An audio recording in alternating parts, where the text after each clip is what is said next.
Do you like wrestling trivia? Then check out the 5-Star Match Game, the Pro Wrestling Quiz Show. I'm Joe Gagney, and every episode, I grill 3 contestants with 5 rounds of power-packed wrestling trivia. We have over 30 evergreen episodes in the archives covering WWE, AEW, Japan, Mexico, and much, much, much, much more. Play along at home and check it out today. This podcast is a member of the Voices of Wrestling Podcasting Network. Visit voicesofwrestling.com to hear the rest of our great podcasts, as well as show reviews, columns, opinions, and updates across the world of wrestling.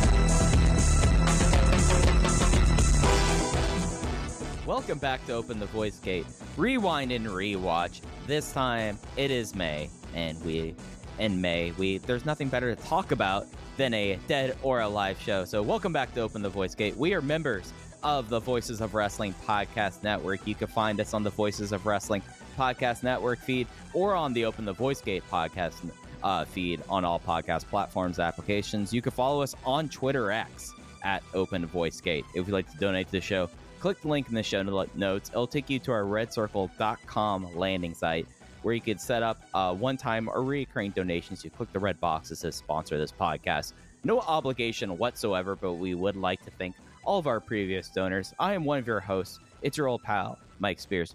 Join alongside, as always, Case Lowe. And Case, I was originally going to have a joke about a current day thing that was going to lead us into today's show, but I'm going to save that for the current day story, our current day episode we'll be doing later this week. But we're recording on a Memorial Day, and on that, I like to say, Case, happy Memorial Day.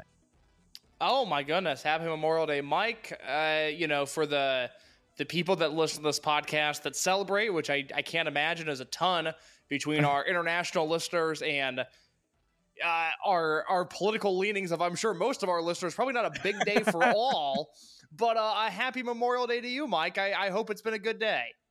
You know, I had a giant tree digged out of my yard today. Wow. Yeah, that's been my Memorial Day. I did not have that. I did not have that cross my mind that, hey, I'm having this happen on a national holiday. So I think all my neighbors hate me, Case. I'm sure that's not the only reason. I think they'll sleep okay at night, just adding to the list. Adding to this, big giant black dog. He's kind of surly, and he always has one AirPod. And the list isn't like a big book of grudges. It's never. No, I'm okay. We're entering my happy place today. I'm very much struggling within the world of wrestling as wanting to be somebody forward thinking and progressive and ahead of the curve, but also loathing a lot of what I see and wishing things were like they were 10 years ago. And I don't know, this is the first time in my life that I've had to balance that because, it's no secret. I've been a young man for, most of my media career. And so it's all been like, well, I'm the young guy. I have new ideas. I like new things. And that's what it is. And I've now entered a point where I'm wishing things would go backwards a little bit. So luckily, we're not talking about anything current day today. We are talking about my safe place, which is 2014 Dragon Gate. Yeah, and if I have my timeline right, is this show the first big 5 show that you watch as a Dragon Gate fan that we're going to be talking about this week? I remember when Final Gate 2013 happened. I didn't watch that show live, but I remember being excited to look at the results the next day. And then my viewing really picked up in the early parts of 2014.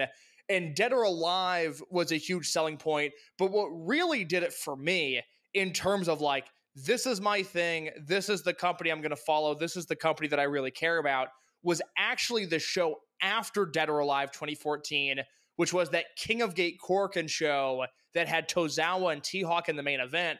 And I just remember leaving that, which was, an above average Korakuen Hall, but maybe not a historically great one when you factor in everything else that they've done in that building.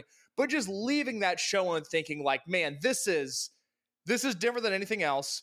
There's an energy to this promotion that I really like. And I want to be on top of everything happening here. And so for 10 years now, I'd like to think I've been on top of things.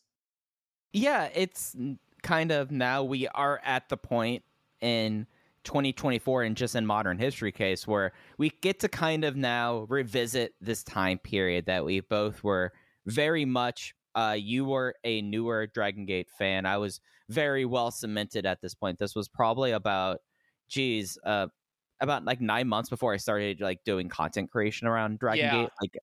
Like I was about to like get on that boat here, but like this is the first time we're really taking the time and going through one of the golden age shows, I feel like, and one of the ones that we don't talk about enough this week. And it's been something that with our scheduling and everything, I've actually rewatched the show multiple times at this point, and the more we revisit this, the more that the show is not necessarily like the start of a new generation, but I think that as we go through our timeline and we get through our show review, there's a lot of really interesting things that come to a head at this show that we'll be talking about this week. Of course, that is Dead or Alive 2014, this year being the 10-year anniversary of that major show. And I should note real quick, you know, we had kicked around a few different ideas for a throwback show to do this month, but we landed on this at the start of the month because I told Mike I really wanted a show that was relevant towards KZ and telling the story of KZ coming out of this year's Dead or Alive. I didn't know in the coming weeks that, one, Ricochet's Dragon Gate career would become headline fodder for a day because of something Will Ospreay said, and two, that Flamita would be back in Dragon Gate as of the time we're recording this. So this is a stroke of genius by me, dare I say, by accident, because it's really a more timely show than I had ever fully expected it to be. But I think before we talk about this, you know, when we did the Dragon Gate USA shows, we would have stopped right before we hit this time period. And, you know, when we did those shows, we would talk about Dragon Gate specifically, and then the wrestling world at large, and a lot of times, you know, how it related to the US Indies. I'm just curious, when you think of May 2014, is there an overarching theme or trend or anything that comes to mind when you think of this era of wrestling? I think that, and of course, like it's a moving window when we talk about like modern day of wrestling, you know, like back when we started the Dragon Gate series in 2020, I would say that the modern day of wrestling probably started a little bit before now. I would now, just because like the changing windows of all of that. But I look at 2014 at a time that it is kind of multiple things happening at once. We are seeing already the fallout of the WWE network, and as it pertains to just completely turning the distribution model in of its head, going completely direct to consumer.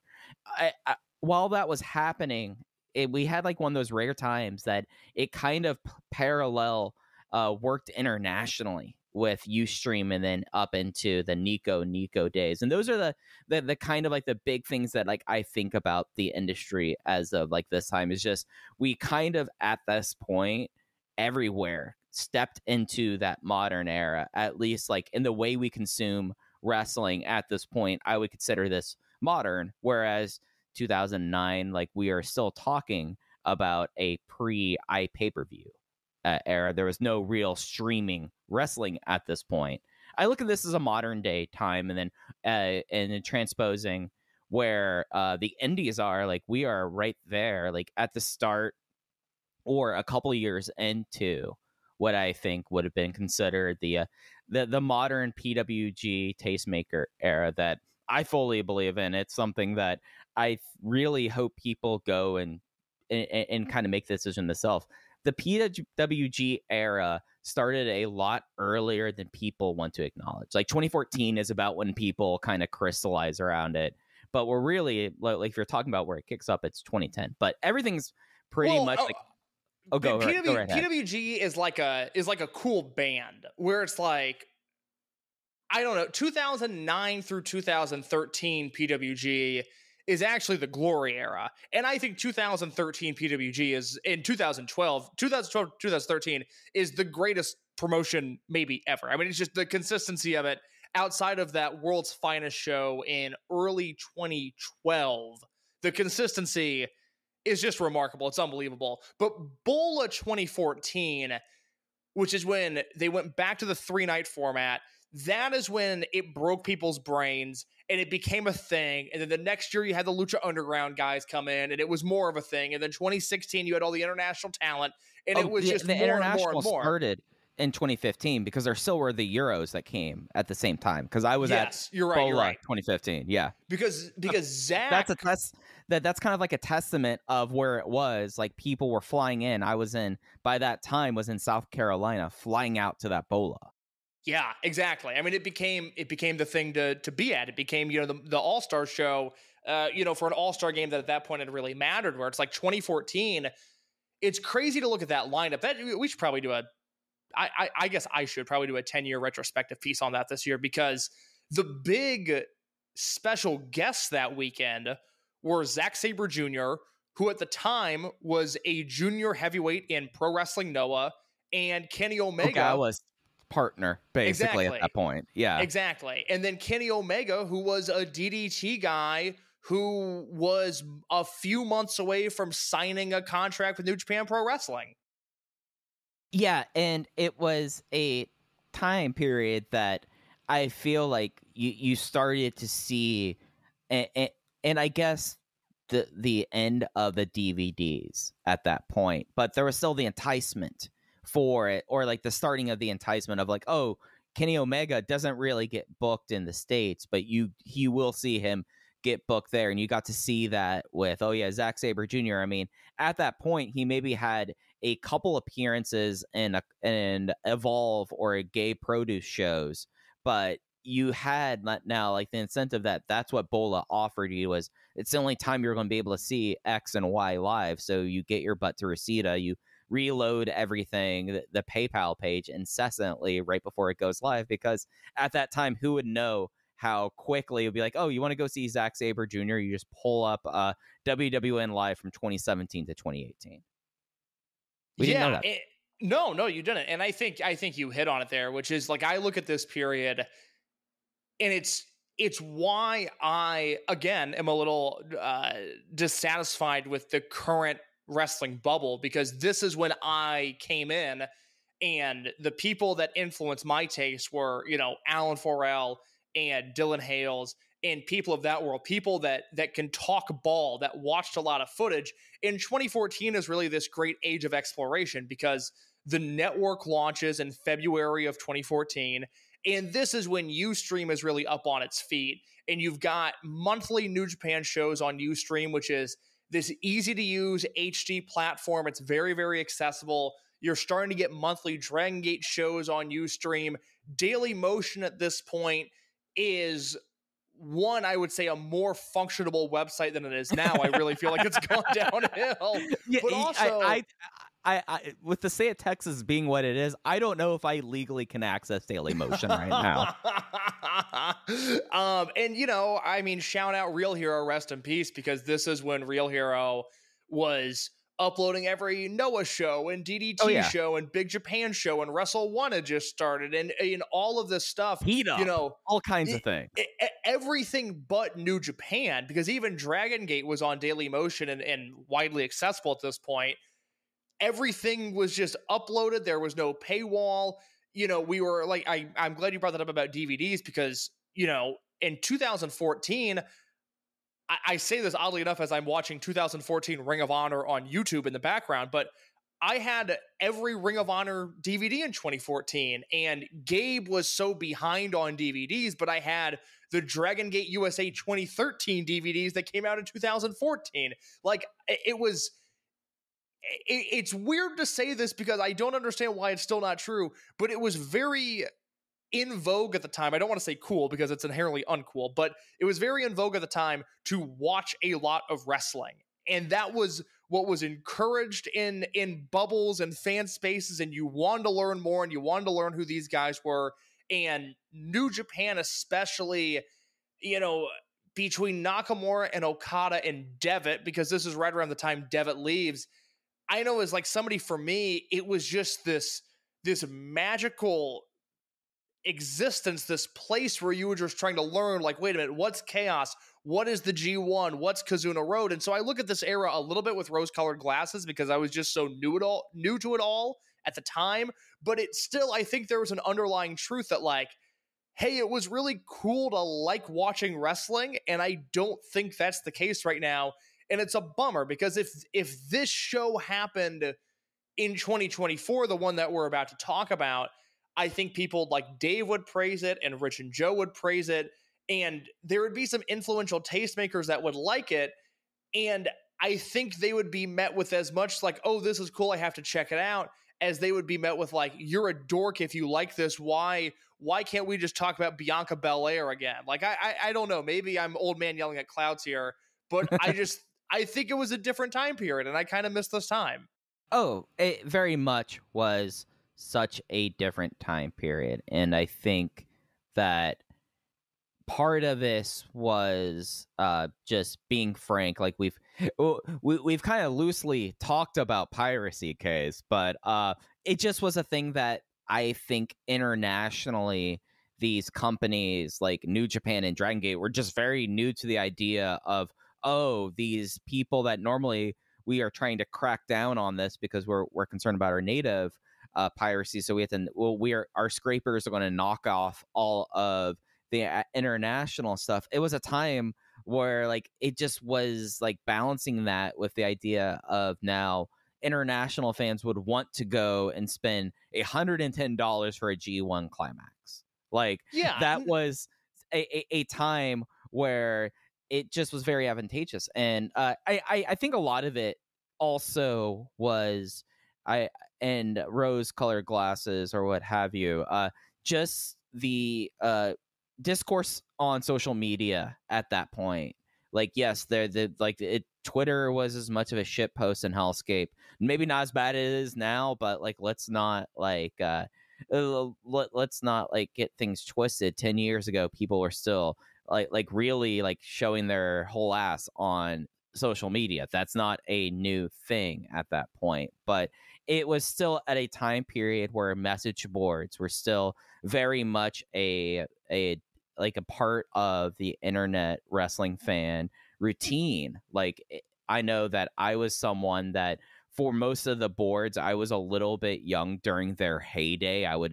I got very afraid being a goon that I needed to lurk more and just read a whole lot. And it just was a time period where you had those people that would post on boards and would be very enthusiastic, and you have people that would be just a lot more of a welcoming, I feel like, an environment. And I feel like that in some parts of the wrestling internet, I think our side of this, especially within Dragon Gate, it is a bit more I would say that it's a little bit more welcoming than, there are certain channels in the Voices of Wrestling Discord that I just don't go into. I just know better than to do that.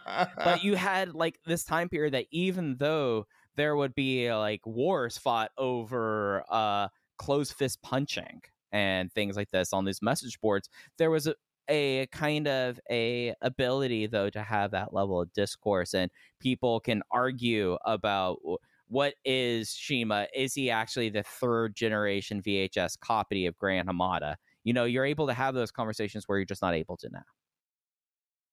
Yeah, like I remember going to war with Dylan Hales over like Big Japan matches at the time, because it was when message board posters were trying to embrace Twitter. But then you would get like, I might have a relationship with Dylan, but I don't have a relationship with the rest of the Southern Indie crew. And so I would say something to Dylan, but then like 4 jerk-offs would then respond in kind. And it was a war. And I think that generation, we've all, just changed the way we post for the most part. But now there's like, I'm so taken aback by if I post something negative about NXT, let's say, which I like doing, it like the default is like, oh, well, then you must love Tony Khan. It's like, no, I'm really upset with AEW right now. I think they both suck. It's just, I don't know. It's the discourse is in a very odd spot. I think Brawl Out changed everything forever. I think Brawl Out just permanently broke people's brains. Oh yeah. And I don't know how to get back from it. I just wish wrestling was a lot more like 2014 Dragon Gate. Yeah, there is an overall secret-based John Boy's point that he talks about in the great UFC series that he did with Felix Biederman of Trap House, Fighting in the Age of Loneliness, where the overall idea that at a certain point everyone like lost their mind in the mid-90s, and I fully believe like by 1999 we were all crazy. It just took a little bit for everything to cook up. Wrestling wise, Brawl Out 2022, everyone lost their mind and only certain people are getting it back, or the rest of us are like, oh, you could come join us and you think you're safe out there, come into our brains of wrestling, where we just really enjoy a whole lot of Stalker Chikawa, you know? Yeah, so here we are, Dead or Alive 2014, with our prior incarnations of this series for Dragon Gate 25. We told the story of how Toryumon came to be, and we focused on a lot of the pre-Toryumon excursions that those wrestlers were on. When we did the story of M2K, we glossed over a lot of the other happenings that were going on in Toryumon at the time. When we did the 2005 Bravegate tournament, we talked a lot about Naruki Doi and his rise to prominence, but we skipped over, say, the meteoric rise to the main event scene that Ryo Saito had at the time. This one, because it's a full show, is a little bit more all-encompassing. We're going to talk about the rise of the Millennials. We're going to talk about the tension between BB Hulk and YAMATO and Mad Blankey. There's some Monster Express talk that needs to be had. The only real, consistent storyline that I think we're going to skip in the timeline is this is around the time that Shimizu and Tamanaga and Kotoka are doing a lot of stuff on the undercard. Like, this is when Kotoka became Shiba, which was the mini Shima character. Oh, yeah. At the end of 2013. We'll skip all the Shiba stuff. We'll skip all the Shimizu stuff. But I have a Kotoka note that we're saving for the main show this week. Great. Yes. Otherwise, this is going to be a timeline from August 30th, 2013 through May 5th, 2014. A lot of translations by iHeartDG. We're going to talk about, a lot of, hey, remember when this happened in Dragon Gate during this rundown, and then we'll review Dead or Alive at the end of it. Yeah, I think that this is a really fun timeline because, as you said, like we start in August of 2013. And I feel like if we're trying to figure out something to encapsulate this episode, like how you said, one of the episodes we were talking about the lead up to King of Dragon, Mochizuki contra Mochizuki. This is kind of the formation of Mad Blankey Classic, I would say. That's a good way of looking at it, yeah. The Mad Blankey that everyone loves, not the Mad Blankey that almost got jobbed out the first night of its existence. That's right. Good memory. All right, are you ready to begin, Mike? Absolutely. Well, then we go to August 30th, 2013. I would argue one of the most important days in the history of the Dragon system, and it's because this is when the Millennials landed back in Japan. This was T-Hawk, Eita, and Yuta Tanaka, who was quickly renamed to UT. They came in and wrestled a trios match against Chihiro Tamanaga, Masato Yoshino, and Ryutsu Shimizu. And I would say immediately made their presence felt. In a post-match promo, the Millennials celebrated their win over that trio and taunted old man Tamanaga, who was born in 1986. They told Yoshino that he just saw the power of strong lucha and that his old-fashioned lucha style was no match for the Millennials. Mike, they came in hot. They came in pushed immediately. Yeah, and it was really effective the way that Millennials landing, they teased it for the month, and it already, at a time that they weren't really doing teases like that, the audience was anticipating for them to come out in August and just completely reset the unit landscape. And the landing of Millennials, I would say, fully kicked off the unit shuffle that would happen over the late summer, the Summer Adventure Tag League of 2013. But the first thing was Millennials land and put their flag up and start talking about how they hate people from 1989 and earlier, feeling real called out by that Tomonaka comment. Personal. That's a great point, because Dragon Gate in 2013 is very much of two different eras. It's everything pre-millennials and then everything post-millennials, because if you watch something from June even of 2013, you're talking about an entirely different universe than September, October, November, etc. And that's because I would argue, you have Tozawa era Mad Blanky, which we are just transitioning out of. Tozawa at this point is an unaligned babyface. But the rest of the units are not strong. It's the Jimmies who I think really become the Jimmies in 2014. You've got a team veteran unit in here.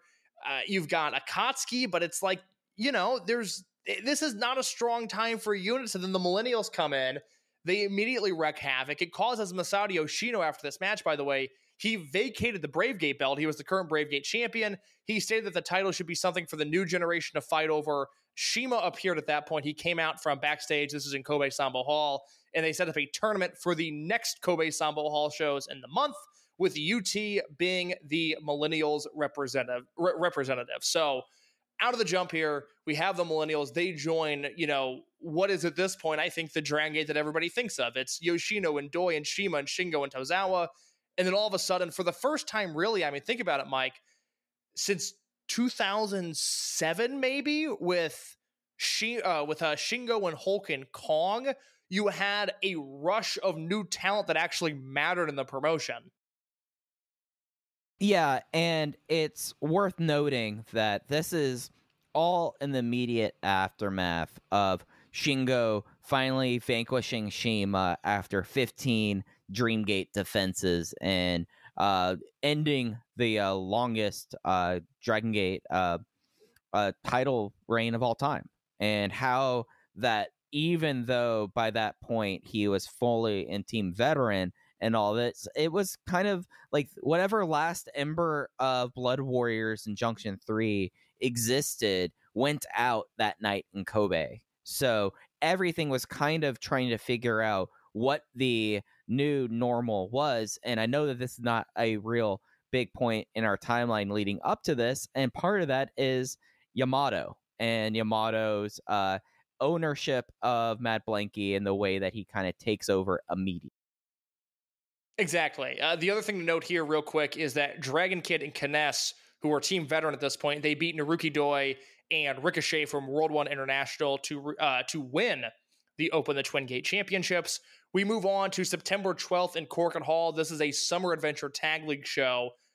I would put this one in the upper echelon of Corkin shows. I think this is a very memorable one for some angles and for some great matches. The things we focus on here, the semi-main event, Summer Adventure Tag League Block A match, Akira Tozawa and Shingo, who at this point are without a unit. They went to a no contest with World 1 International's Masato Yoshino and Naruki Doi, because Naruki Doi once again turned on Masato Yoshino, Mike. Yeah, so Akira Tozawa already got turned on earlier this summer, kicked out of Mad Blanky at the unit disbands match between Mad Blanky and Akatsuki.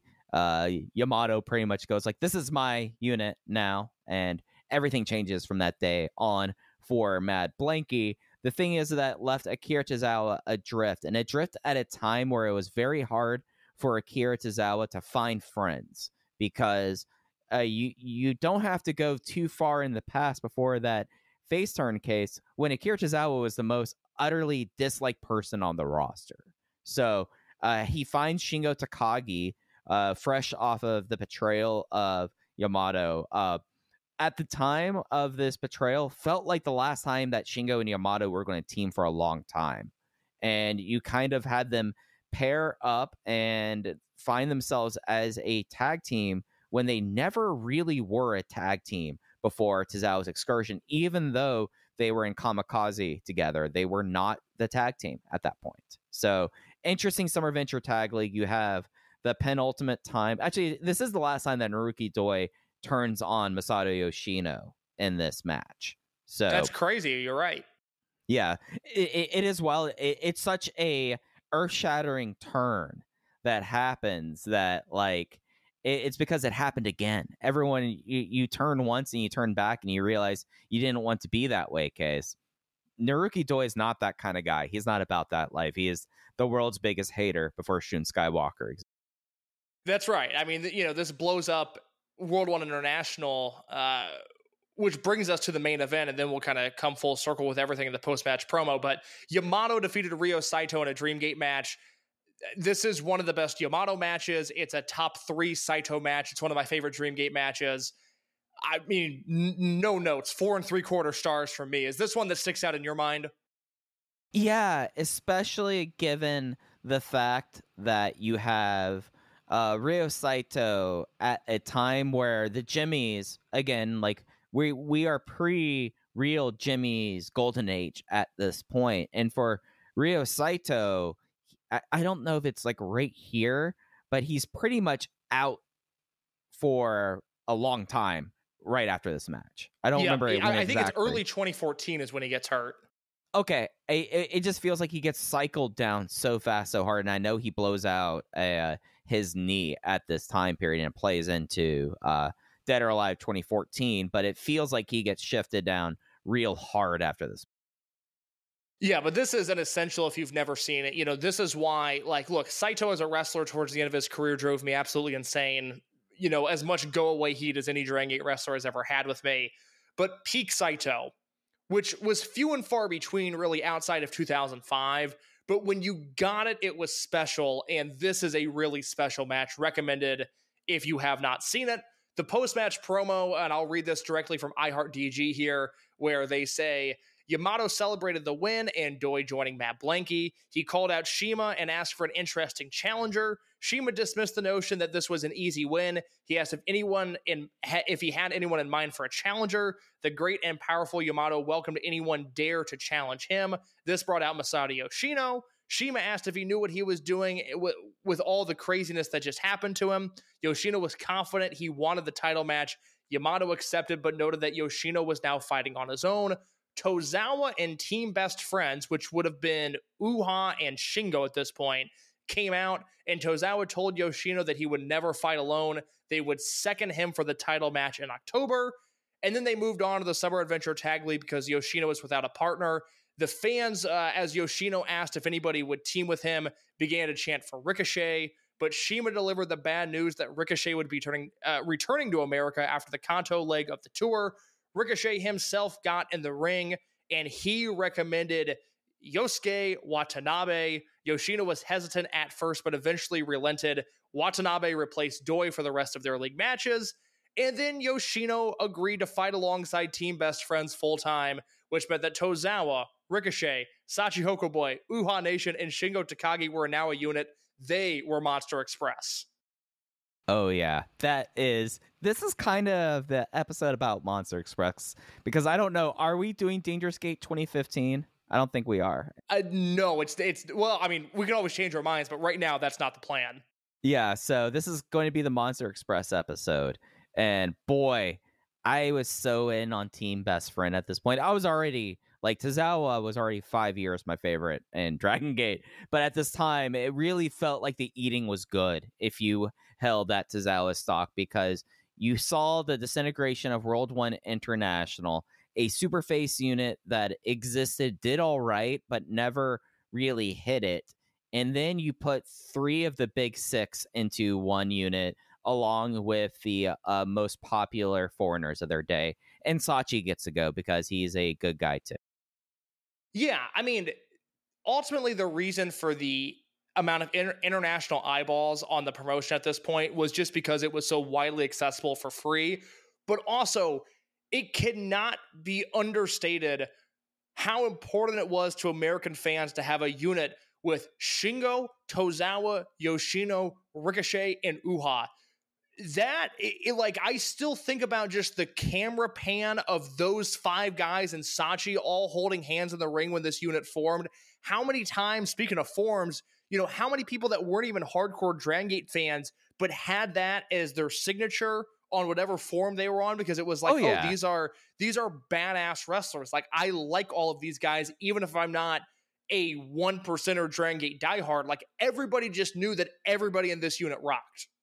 Yeah, and it's something where like you quickly now have Monster Express, your babyface unit. How many times do you see the little flame everywhere on the internet for about a good 2 years? Yes, If exactly.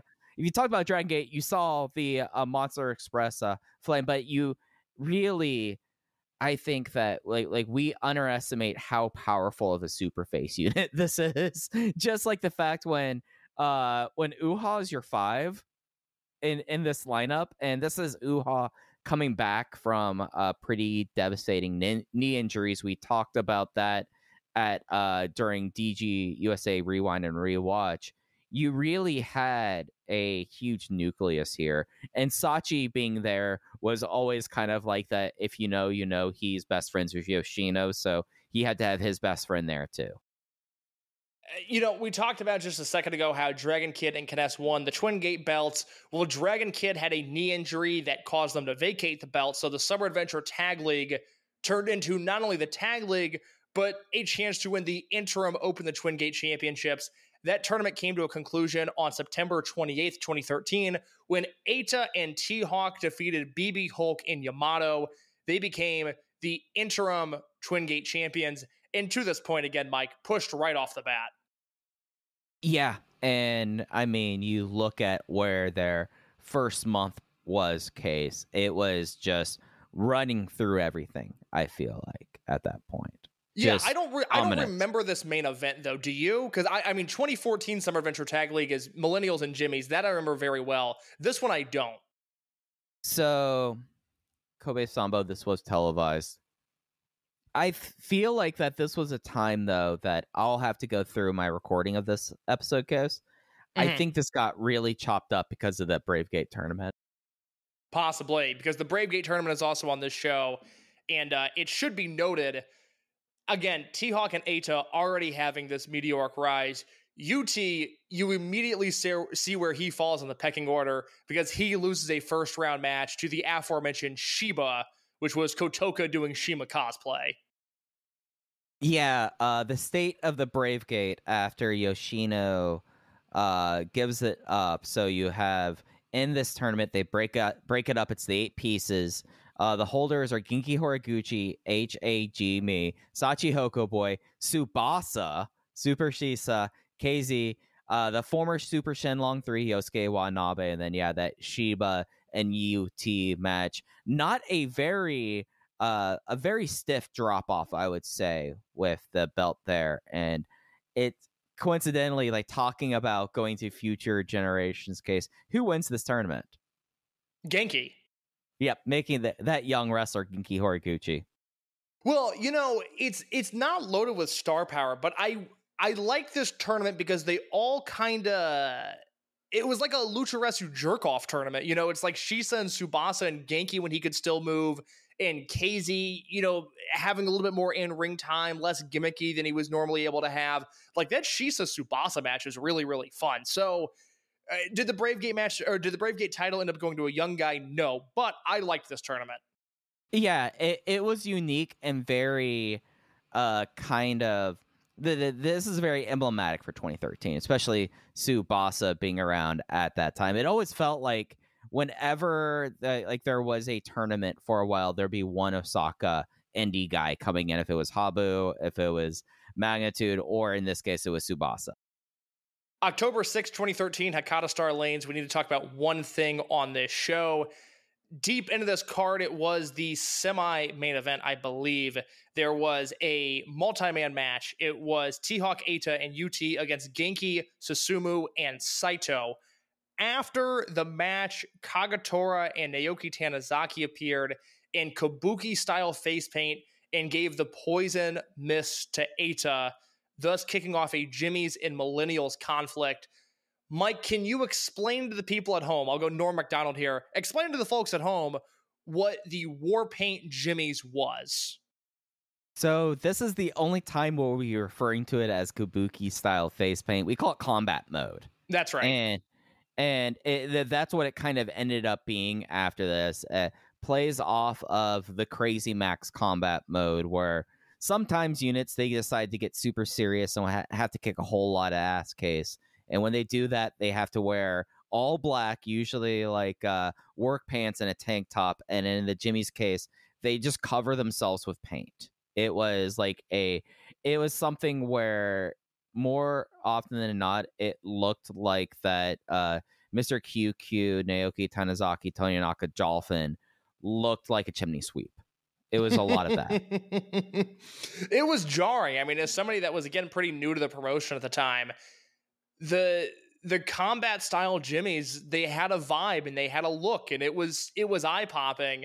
And that is something that if you're going to watch this show either for the first time or maybe you've watched this show on the network before, but you don't have the context, that's the context for it, is it was a more serious version of the Jimmys.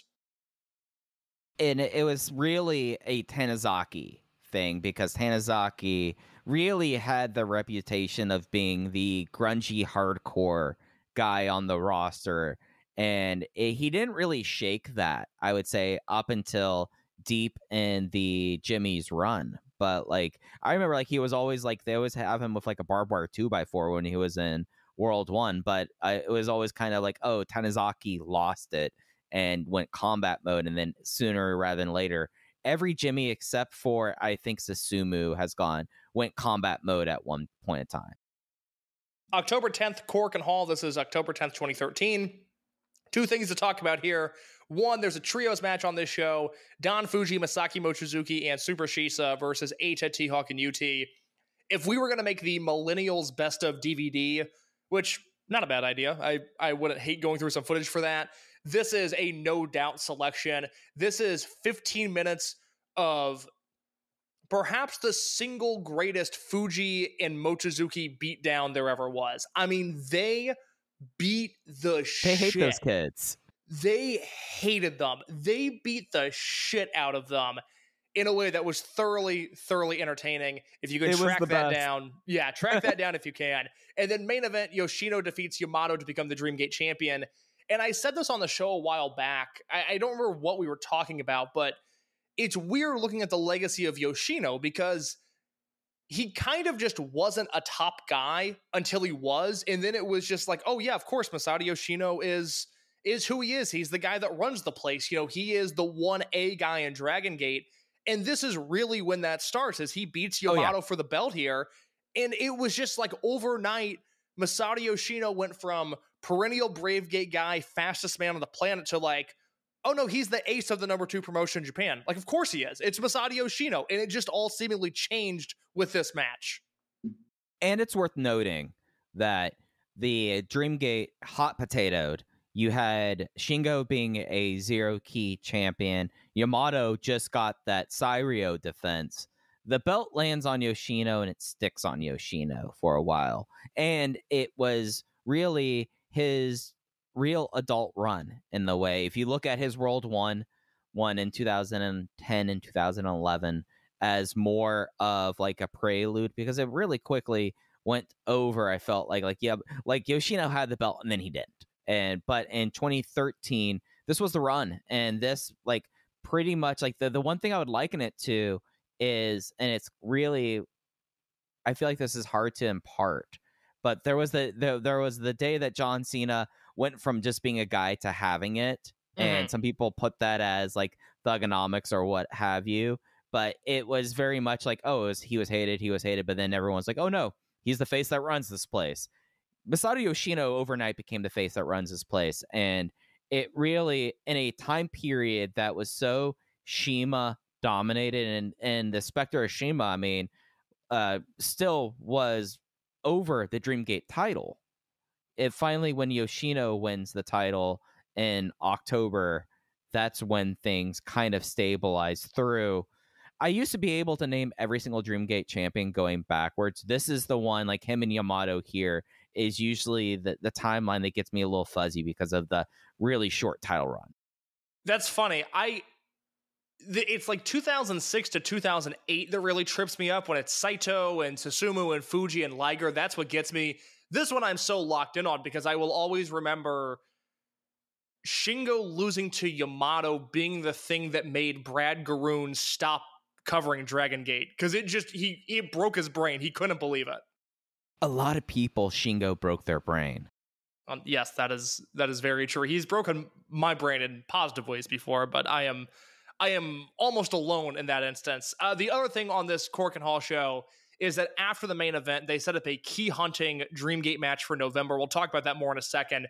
But T-Hawk noted that they would be bringing 2 friends from Mexico to join the Millennials. Those men ended up being Flamita and Rocky Lobo. They would appear first on the October 26th Kobe Sambo Hall show. That's right. And it's a really kind of big Kobe Sambo Hall show, I thought. Well, yeah, because we get the Millennials as we got to know them. Because during this show, there was a promo from Yosuke Watanabe, and they told the Millennials, I guess at this point, Watanabe would be using he pronouns, that he had something to say. He wanted to join the Millennials because he was shocked by the growth of Yuta Tanaka since returning from Mexico. He wanted to fight alongside his dear friend Eita Kobayashi. He asked UT to allow him to join the Millennials, and then there's a great note in here from iHeartDG that says he was actually talking to T-Hawk, who quickly corrected him. T-Hawk told Watanabe he had a great body that could be used for strong lucha. More importantly, Watanabe was a part of his generation, therefore an ally. Everybody born before 1990 was an enemy. Thus, they agreed to fight together and eliminate their enemies. CIMA and Gamma were inspired by this scene and also applied for Millennials entry, but they were denied because their birthdays are in 1977 and 1973, respectively. That is like the one of the things I miss about CIMA not being around is just he was willing to just go out there and just be a clout demon, and it was very funny. Look, it was, two edges of the sword with CIMA, because especially with the Millennials, because as this unit got older, CIMA would go out there and in a very mean-spirited way would tear them down and, I would say very negatively impacted their careers to some degree. But when CIMA was being joyous and CIMA was being fun, there was, those promos were so much fun. Was there a better just dicking around promo / gimmick guy in this company than CIMA and Gamma at that point? Just 2 surly dads not knowing what's going on. I mean, like, you went from like this is really the heart, and this is not the show to really do an Osako Zenroku a retrospective, but this was kind of like them really forming in that way and just being complete idiots up and down the card. Like, we're not too far away from the middle school principal angle happening. You're exactly right. So that leads us into Gate of Destiny 2013. This was in Osaka. The stuff on this show that really mattered, I'll run down the results here. CIMA, Tsubasa, Shiba, and Masaaki Mochizuki defeated Flamita, Rocky Lobo, UT, and Yosuke Santa Maria. This was the debut of Maria as we now know her. Open the Brave Gate Championship match, Genki Horiguchi defeated your main man, Anthony Nese. For the Undisputed Open the Twin Gate titles, Eita and T-Hawk defeated Dragon Kid and Kness. There was a Triangle Gate Championship match with Hulk, Cyber Kong, and YAMATO defeating Tozawa, Shingo, and Uha. And then your main event was Yoshino retaining the Dream Gate belt over Doi. What do you remember from this show? Well, you gave up the ghost. This is why Tony Nese ended up being in Dragon Gate programs up until 2017 because of this show. Really, the debut of Flamita, he was 18 at this point, and just like, who would be able to say, like, 11 years ago, like, we're coming up on that. It just feels like such like a remarkable thing. And really, up and down the card at this point, I feel like you really get to see a good accounting of the era on this show. I feel like maybe people will point to a Kobe World as being more emblematic of Dragon Gate in 2013, but I mean, 7 matches. You had a 3-way tag team elimination match. You had all 4 title belts on the line here. It just feels like that this was the show for this generation. I mean, even like, I don't incredibly remember this match, but Jimmy Kanda, Jimmy Susumu, and Ryo Jimmy Saito defeat Ryotsu Shimizu, Super Shisa, and Sachihoko Boy. Doesn't that feel about right? Yeah, this is a comfort blanket type of show because it's not the best from this era by any means, but it has all the guys, and then it has Rocky Lobo and it has Anthony Neeson, so it's kind of fun in that regard. And I guess briefly, because he's not on Dead or Alive, by that point he was in Noah. I guess we say Rocky Lobo and kind of like snicker, but can you briefly explain just who Rocky Lobo was for those that might not know? Yeah, so Rocky Lobo, the thing that is needed to be known is that at this time, and we talked about it with our discussion about Eita finally fully signing over to Pro Wrestling Noah, but for Dragon Gate and their wrestlers in 2012, 2013, they were not necessarily going to CMLL or AAA. They were based in the independents, and at that time an independent that was incredibly popular was DTU, and Rocky Lobo and Flamita were two of, I would say, more of the more encouraging people out of that group at the time. It was kind of remarkable that you had these guys, and especially like Flamita at that point, coming out of this group that was more known for being kind of a deathmatch company or that sort of promotion. So Rocky Lobo is Super Crazy's nephew. He is Crazy Boy, who owns DTU's or owned DTU at that time's cousin. Ray Cuervo is his dad. Did you know that? I did not know that. Yeah, so he second generation wrestler from a big family. Rocky Lobo came in for that, and then he just kind of moved along pretty soon after. I still pop for whenever Cubs tweets out a Rocky Lobo update. I think he does that it for us. I was going to say, it's like you, me, and Alan are the only people that are like, oh, that's funny. Let me slap a like on that. But it is seen and appreciated, Cubs fan. I love it when you do that. So I should Rocky, note... Oh, go ahead. Just so we know, Rocky Lobo turned 18 that February doing that show. Flamita, he was getting a little older at that time. He would turn 19 that month. I didn't realize Rocky Lobo was as young as he was when he came over, because I just looked at his cage match and he's not even 30 yet. And I don't know, it just in my head, he's just much older. Yeah, because he, like, after the couple tours, he drops off the face of the earth, essentially. He worked Noah in 2014, which I don't remember at all. Yeah, it was, he teamed with Genzo in the NTV G Plus Junior Heavyweight Tag League. Only got 2 points, those two. I know we have a lot to do, but I have to look and see who's in that tournament real quick. I clicked away for a second. Well, you had... my God. Oh, boy. What a tournament. All the stars are here, okay? Daisuke Harada and Quiet Storm. All of the stars. Hitoshi Kumano and Mitsuhiro Kitamiya. All of the stars. Genba Harayanagi and Kikataru. Matt Stryker and Super Crazy Case. I was going to say, don't bury the lead. Matt Stryker and Super Crazy were in the 2014 Noah Junior Heavyweight Tag Team Tournament. Matt Stryker was not a junior in 2014, let me tell you. Are we certain? Yep, no, this is Stryker with an I. That means he doesn't have a unibrow. That's how I remember it. I would love it if it was unibrow Matt Stryker and Super Crazy. I'd like to book that now. Yeah. I'm just looking at, like, God, they just basically were booking anyone from Osaka with a pole set.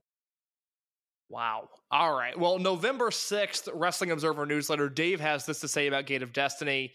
He says, Dragon Gate held its second worldwide live pay-per-view on November 3rd, with the Open the Dream Gate champion Masato Yoshino defending his title against Naruki Doi in a battle of the former members of Speed Muscle, the best tag team in the promotion's history. Paced by 4 excellent championship matches, Gate of Destiny 2013 drew a packed house of an announced 7,100 at the Bodymaker Coliseum in Osaka.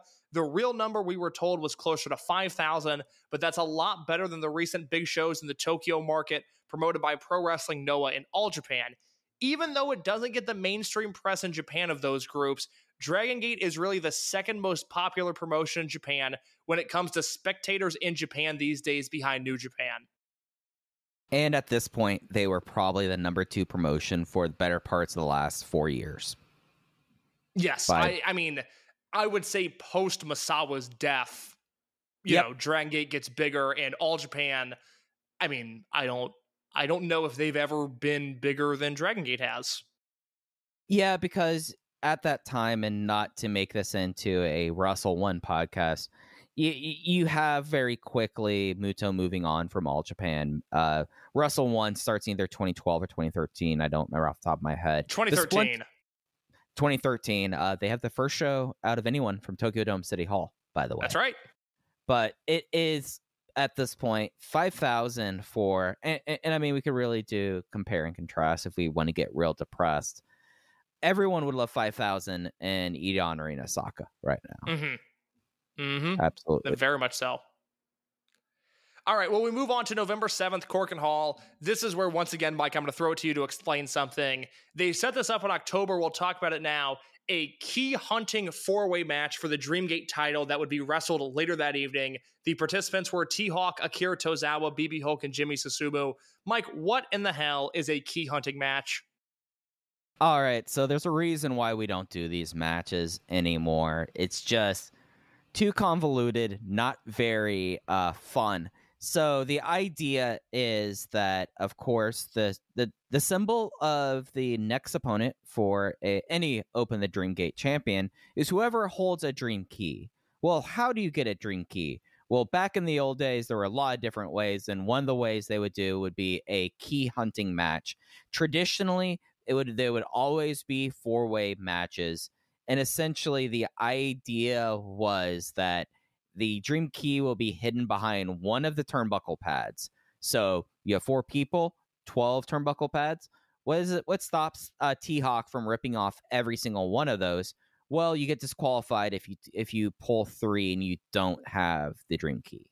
So not really like it one of those too cute by half Dragon Gate things, I would say.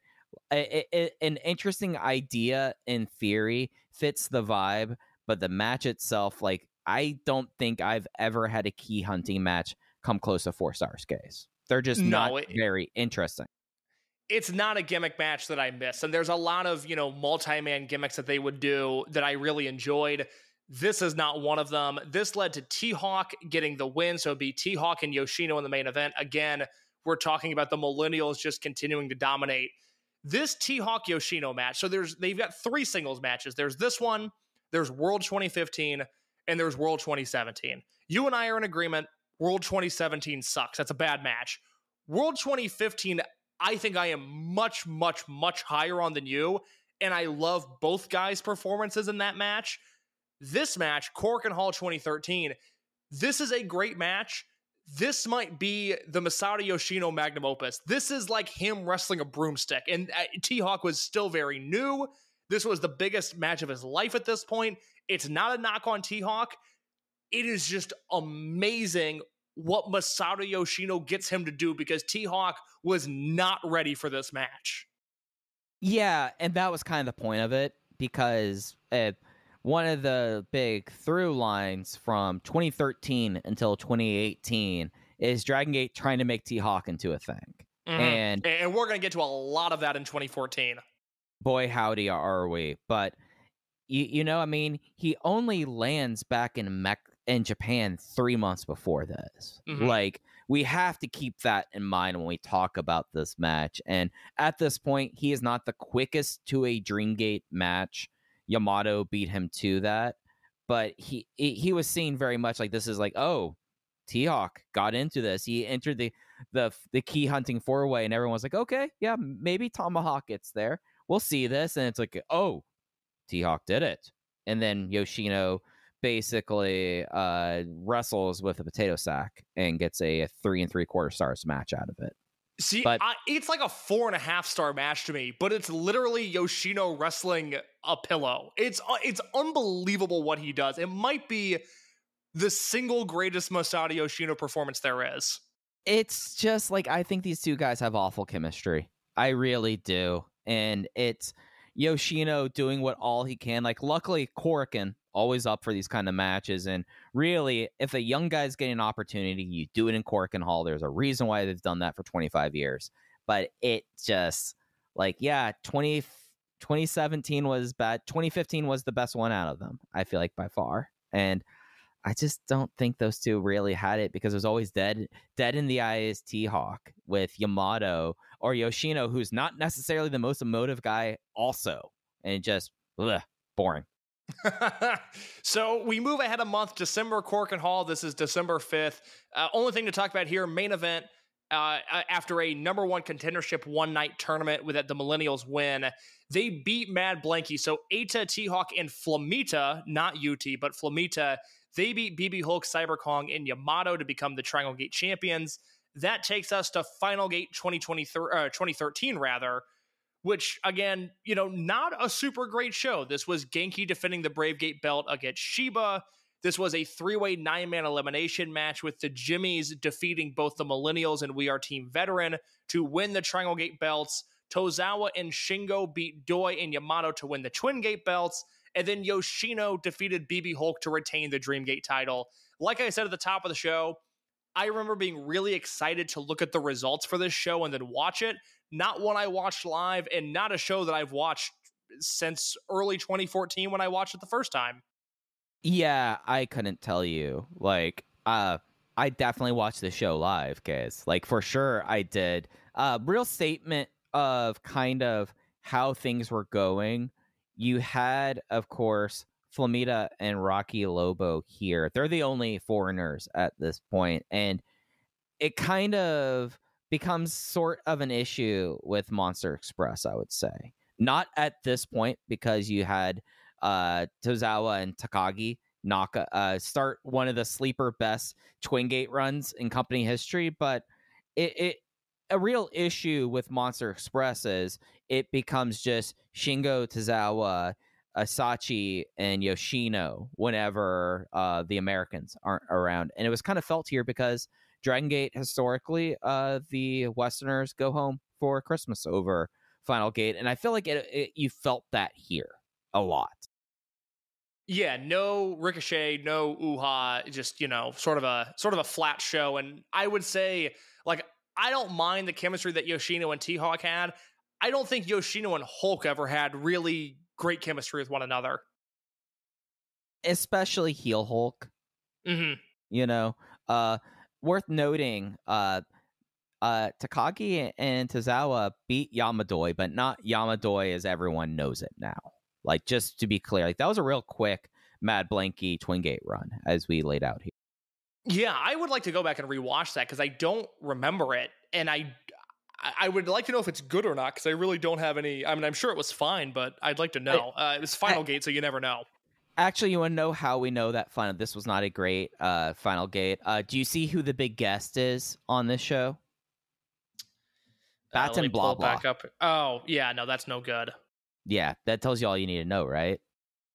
Unfortunately, it does. And with that, we turn the page to 2014, Kobe Sambo Hall. This will be, again, we'll start to really focus on a few different things here. The continued rise of the Millennials, Jimmy's destruction within their own unit, Mad Blanky destruction within their own unit, and then Ricochet. We have to start off with January 12th of this year. And this is, we can go through this quick, but T-Hawk wrestled Masaaki Mochizuki in a 30-minute time limit draw on this show. This was in Kobe Sambo Hall. I remember this match getting a ton of buzz at the time because it was a singles match. T-Hawk was brand new, but T-Hawk was over with the English-speaking crowd. It was Mochi. Everybody knows Mochi. This was, to me, one of those matches that early on in my Dragon Gate fandom, it was like, oh shit, we're all going to watch this, right? This is a big deal. In this, I'm much higher on T-Hawk at this era than I think you are. I love this era of T-Hawk, quite honestly, and it was matches like this Mochi one that really did it. And you had Mochi, perhaps in the best Mochi week of his life. If we just look ahead a couple more days, Case, we have the 20th anniversary match. Masato Yoshino defending against Masaaki Mochizuki. Infamous, I would say, for me, because that's when I first identified Alan Forel as the guy who had the Masaaki Mochizuki with the disco ball at Corcoran Hall signature. I remember that's him right having on that. the F4W board. I remember that quite well. Yeah. Yeah, so that actually takes us to that Korakuen show, which again, Yoshino versus Mochi, the main event. We won't really talk about that because it doesn't really pertain to Dead or Alive, but on this show, we get, throughout the entire show, Doi and Kanda brawling with one another. They brawled after the opener. They brawled after the show was over while the ring was being taken down. They wrestled one another during the show in the semifinals. This is when we really start to see the heated issue between Mad Blankey and the Jimmys outside of when they, wrestled in a unit disband match in 2015. This is as heated as it ever got. And this is when combat mode Jimmy's really takes prominence, I would say. Yeah, and you had one of the rarer elimination matches.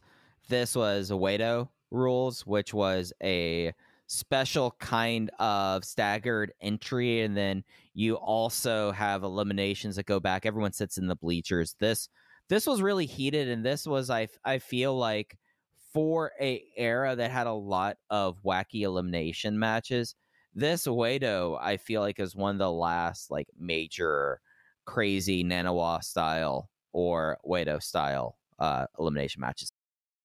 Yeah, so they set up that Uedo match in January, and then we can actually just jump all the way to that February card because that was in Korakuen.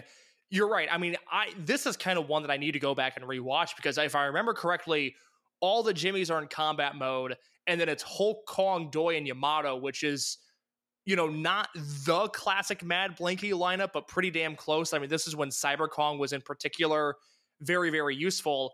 And, this was an excellent match. Mad Blanky goes over. There's infighting with the Jimmys at this point, but then there's also infighting with Mad Blanky. So you start to see lines drawn between Doi and Hulk on the Mad Blanky side, and then Kanda and Tanizaki on the Jimmy side. And other than Tozawa being kicked out, this is really the first time that Mad Blanky had shown any sort of weakness. Yeah, and it was at a time where I felt like you had all of the weirdness happening with the Millennial. So Ada's injured, CIMA ends up teaming with them through the injury, and everything was like on very shaky ground. It felt like if it really did seem like things were coming to a head, and 2014 was going to have another pretty tumultuous unit landscape, the way that the things calmed down a little bit after Millennials came. Like the fall and winter of 2013, I feel like was not necessarily that tumultuous, but the calendar turned to 2014 and the Jimmys are all covered in paint and people aren't happy with each other, and then Ricochet gets involved in it. It just turns into a big old mess case. Well, because with hindsight, we know that the Jimmys last for another year and a half, but by this point in 2014, it's like, all right, these guys have been around for 2 years. It's probably time that we see some sort of evolution. Like, the Jimmys are probably going to go away via Mad Blanky, and we'll all just move on with our lives. Little did we know we'd have another year and a half with them. But no, you're right. This was very heated. The other thing we got to talk about on this show, and I rewatched this match, oddly not the main event, but I did rewatch this ahead of time. And you need to, because you will feel so sick to your stomach when you watch this match. Semi-main event. What happened is, on the first show of the year, Eita hurt his shoulder, missed a bunch of time. So T-Hawk was having various partners fill in with Eita to replace the matches they would have had. So he had a Twin Gate match where it was T-Hawk and CIMA against Tozawa and Shingo, and he was just looking for all these fill-ins. So ahead of this show, they do T-Hawk and X versus Masaaki Mochizuki and Masato Yoshino. It's a mystery partner. And X ends up being Ricochet. And Ricochet is so over in Korakuen. It is absolutely insane for a foreigner. And I think this has really unfortunately become lost to history, partially because this era of his career was in Dragon Gate and not New Japan. And so it'll get slighted, when the history books are written. But Ricochet was so over in front of every Dragon Gate crowd during this time period. And when he comes out, it is the biggest thing on this show. It is such an unbelievable pop. And then there is this Ricochet and T-Hawk versus Mochi and Yoshino match, which is is as incredible as it sounds. And then it leads us to the Champion Gate in Osaka main event, because Yoshino cuts this promo after the match where he's pissed. He's like, Ricochet, I thought you were with us. Why did you show up and not tell anybody? And Ricochet said that he just loved Dragon Gate so much that he had to come back at the first opportunity, and that opportunity was to team with T-Hawk. Yeah, and this starts the Fable 2014 of Ricochet. Yep. The big changes that happened, I would say, from Spike Mohican's Ricochet era, like I kind of roll World 1 International Ricochet with that too. With this 2014 Ricochet, first and foremost, the Benadryller now is a thing, and it's starting to knock people out, and he wins nonstop. But it is something where even physically, he changes up his gear, he changes up his look pretty strongly, and it was very clear at that point. I was like, oh, Ricochet's back, and he's getting that push. And this is not like Ricochet was just out of nowhere. Yes, he was gone for that time period, but he was the 2013 King of Gate winner. So it was less of, T-Hawk getting slept walk through a Dreamgate match, baby's first Dreamgate match. Ricochet was a quantity already at this point, and it felt like that he was actually making a main event move, and him coming back with Millennials was really exciting at a time where it's like, oh, okay, now you have Flamita and Ricochet potentially on the same team. That's insane. Yeah, no, this match is just, God, it's so good. And you hit it exactly on the head. Ricochet changes his look. He gets trunks instead of tights. His hair is no longer like a shitty mohawk. He finally becomes not Shima Jr. He's his own man, and he looks like a main eventer. And we've talked about it on this show. We'll talk about it now because we're going to get to Champion Gate in Osaka here right now.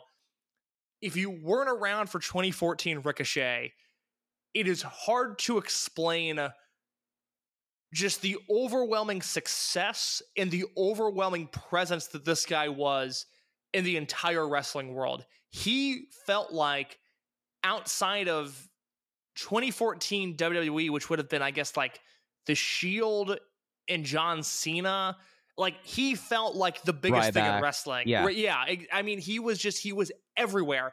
That's the thing that's important to note, is it's Dragon Gate and New Japan and PWG, and then he's still working just a bunch of regular indies when he can. He's everywhere, and he was one of the best wrestlers in the world that year, and it all, like, this run in Dragon Gate is just otherworldly. And it all leads to March 2nd, 2014. It leads to Ricochet defeating Yamato the second night of Champion Gate, becoming the first ever foreigner Open the Dream Gate champion. How everywhere was Ricochet in 2014? Well, this is before Lucha Underground. And Ricochet, after winning the Dream Gate in March in Osaka, for the first and really only time ever, was on the front page of Figure 4 Wrestling Observer Online with both the Open the Dream Gate and the Open the Dream Gate title, like getting a full news item about it. At this time, it felt like Ricochet was going to become one of the biggest wrestling stars in the world. Oh my God, yeah. And, Lucha Underground is such an interesting thing because it raised his profile in some respects. I think some circles got way more into Ricochet because of it, but it also took a lot of things off the table. It took away Dragon Gate bookings or maybe New Japan bookings, given how his career was going to go. I always mention this because it's one of those things that people, if they weren't around for it at the exact moment it happened, they wouldn't know this. Rev Pro, at the end of 2014, booked Okada versus Ricochet, and Ricochet got pulled from the taping because of Lucha Underground, and that was happening all over the place. Ricochet kept on getting announced for stuff and then pulled because of Lucha Underground, and he got pulled from that show, and they replaced him with Okada versus Austin Aries. And I love Austin Aries, but not in 2014, and that was such a bummer because those guys never ended up having a singles match. Yeah, boy. There's a lot of those moments in 2014 with Ricochet that it felt like, weirdly, in a similar way to how Ospreay kind of was in 2015, 2016, you know? Mm-hmm. Where it was my God, yeah.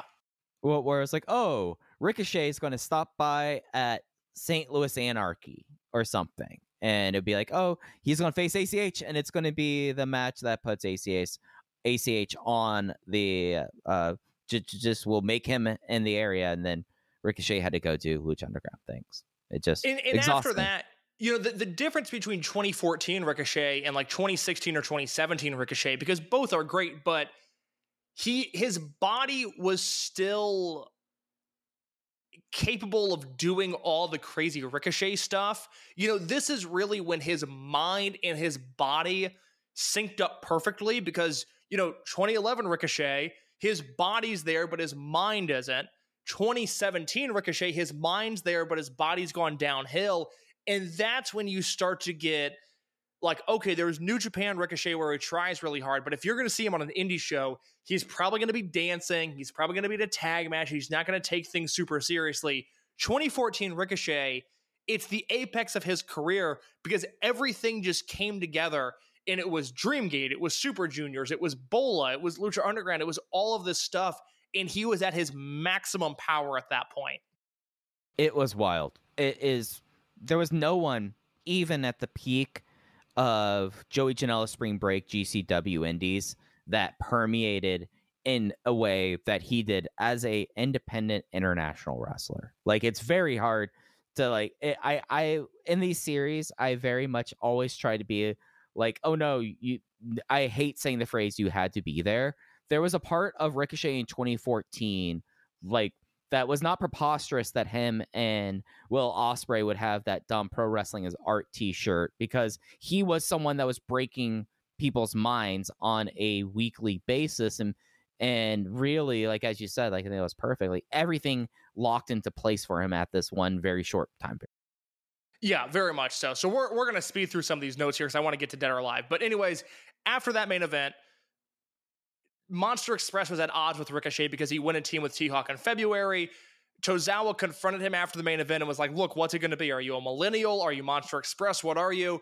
Ricochet, of course, says, I'm Monster Express, baby. They all come together. It's a beautiful moment. That led to Ricochet versus Uhaa Nation a few days later at Cork and Hall. That is an excellent match. That whole show, really, the March 6th Cork and Hall show, is one that should be noted just really quickly, because not only did you have that, but you also had YAMATO versus T-Hawk in a no ropes match, and BB Hulk and Naruki Doi versus Jimmy Kanda and Naoki Tanizaki, which, again, in fighting on both those sides, those were partners that didn't totally get along. This really started the funnel to Dead or Alive 2014.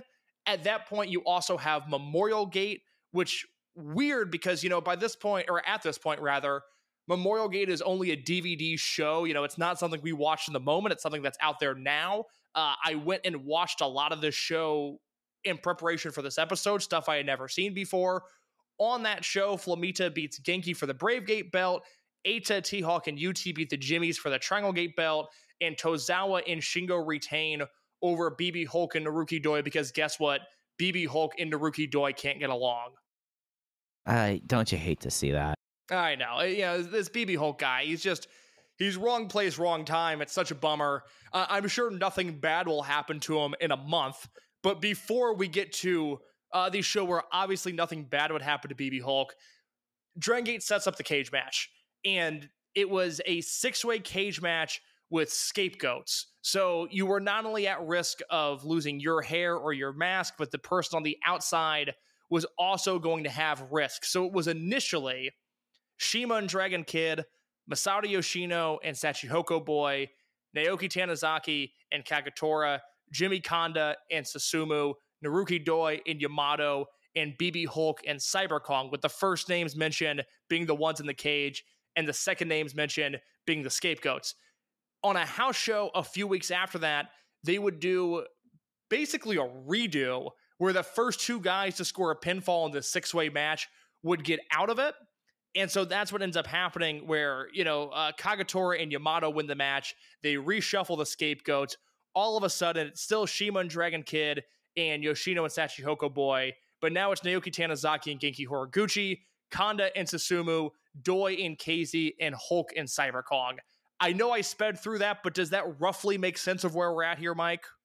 Yeah, so there's a lot of confusion with these scapegoat matches and the hostage format.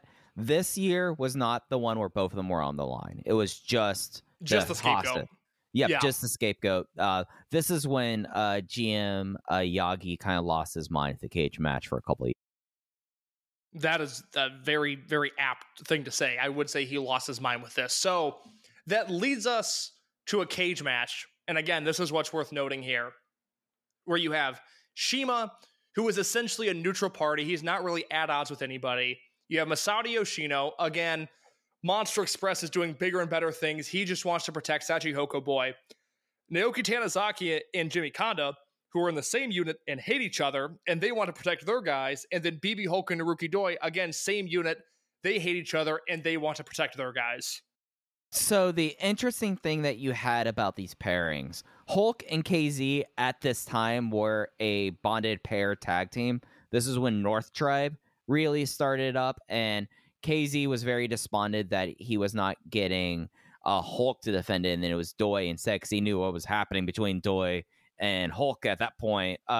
Tanizaki and Kanda, they were both kind of seen, like we talked about Naoki being the hardcore one. Well, that was also kind of Kanda in that. And of course, Shima's in there because you have to do something with Dragon Kid, and it's Dragon Kid's home. Very much so. So that, I think, is enough explanation. That leads us to, finally, Dead or Alive 2014. So Dead or Alive 2014, one of the more interesting Dead or Alive shows that they would have. Case, I saw the full pay-per-view cut for this show, rewatching this. Just overall thoughts. We feel like this is our comfort blanket Dead or Alive show, right? Yeah, it is, because the undercard moves so fast that anything you're not super interested in is over before you know it. You know, everything through the Triangle Gate match, which then just leaves the Dream Gate match and the cage match, it all flies through. Nothing is longer than 15 minutes. You've got 3 matches there, the Brave Gate, Twin Gate, and Triangle Gate, where it's 13 minutes, 14 minutes, and 15 minutes. Everything else, you're talking under 5 minutes, really, and it just moves, and it's nice. And, you know, I love current day Dragon Gate. I think it's the best promotion on Earth right now. Better than Noah, although Noah is doing a lot of good things. All Japan, I think the high-end stuff is very good. The undercard stuff is just not for me. It's a promotion that I'm always going to be arm's length with. CMLL is great, but CMLL hasn't had a number of really great matches this year. They've had a lot of 4-star matches, but not a lot of 4.5, 4 3/4 star matches like they did last year. In the United States sucks right now. So I say this because, like, I love current day Dragon Gate, but I also understand in some instances, not all, but in some instances, why there are people that go, you know what? I just want to watch 2014 Dragon Gate. You know, this is, for whatever reason, a super, super comforting show. Yeah, and it is something where the first 3 matches, let's just zoom through those 3 real quick, and we'll get into the title portion. We had Kong and KZ versus Uha and Shachihoko Boy. Cyber Bomb after a Pineapple Bomber, real short. Kagatori and Genki Horiguchi. Well, I'm sorry. I'm going to have to pause for 1 second. Can we talk about how awesome Uha Nation looked? Just the presentation of Uha. He's been gone. It'll be 10 years next March. And I thought when he signed that he would be the biggest star out of any of the indie stars that signed. I thought Kevin Owens would have a nice career. I thought Sami Zayn would do great things. I thought Uha would so obviously be the biggest star out of all those guys, and it hasn't happened, and he seems happy, and he's making money, and he's got a family, so good for him. But it just means that for a decade now, people, like, they don't get Uha Nation. Yeah, and you don't get the Genghis Khan entrance music, which always felt like it was weird and out of place, but kind of fit for the guy. And it was just like, you know that they definitely decided one day, it's like, oh, this gag band from Eurovision in the 70s, you're now going to use this because they say "ooh-ha" in the chorus. We're using that as your theme song. Ooh-ha went along with it. And he was like, yeah, that's fine. But yeah, Ooh-ha is someone that when he signed, I thought he got signed too soon. I felt like that there was still about 18 to 24 months of him probably needing to hang around Dragon Gate a little bit for seasoning. And I think that that always kind of put him on the back foot. I think also looking at how WWE was run over that time period, it just, in a lot of ways, he fell through the cracks, I felt like. And he was hurt a bunch. He was hurt a bunch, but you look at him here when he's on the mid-breath diet, and he's just this monstrous man with this giant smile who can do all of these crazy things. And like, look, I'm a huge critic of Keith Lee because I think somebody of Keith Lee's size, like, I don't want to see him do dives. I don't want to see him leave his feet. I'm often bored by Keith Lee matches. Even at his peak, I was lower on him than most. Ooh-ha is the exception where I'm like, nah, man, do your shooting star press. Like, I want to see what's up. He was an otherworldly talent. And I feel like combination. Ooh-ha combination. I feel like if you run his career 100 times, this is in the lowest percentile of outcome. We're witnessing one of the worst versions of his career. No, I'm totally with you on that. I'm going to mark time. I'll be right back. Okay.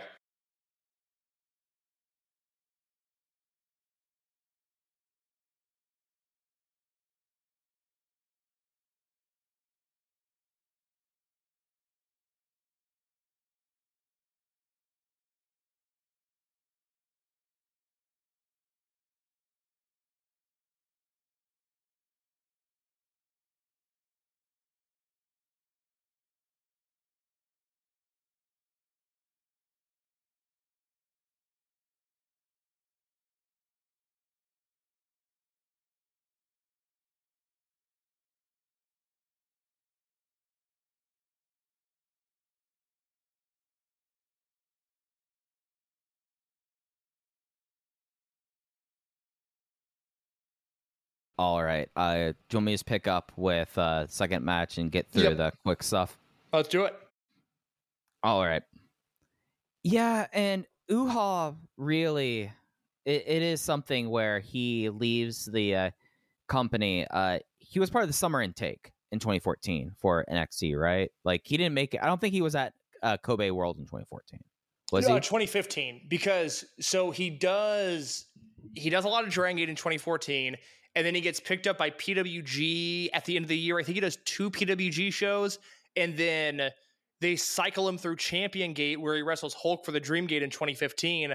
And then I believe they show him he either debuts or they show him in the crowd at that NXT Brooklyn show with Sasha Banks and Bayley, which I will note because I was thinking about this earlier today as I was listening to a podcast that was talking about this era of NXT, a show headlined by Kevin Owens and Finn Balor, which has been erased due to history.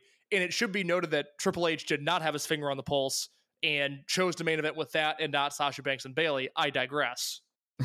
Yeah, no, that I completely, because that was the title switch onto Balor, right?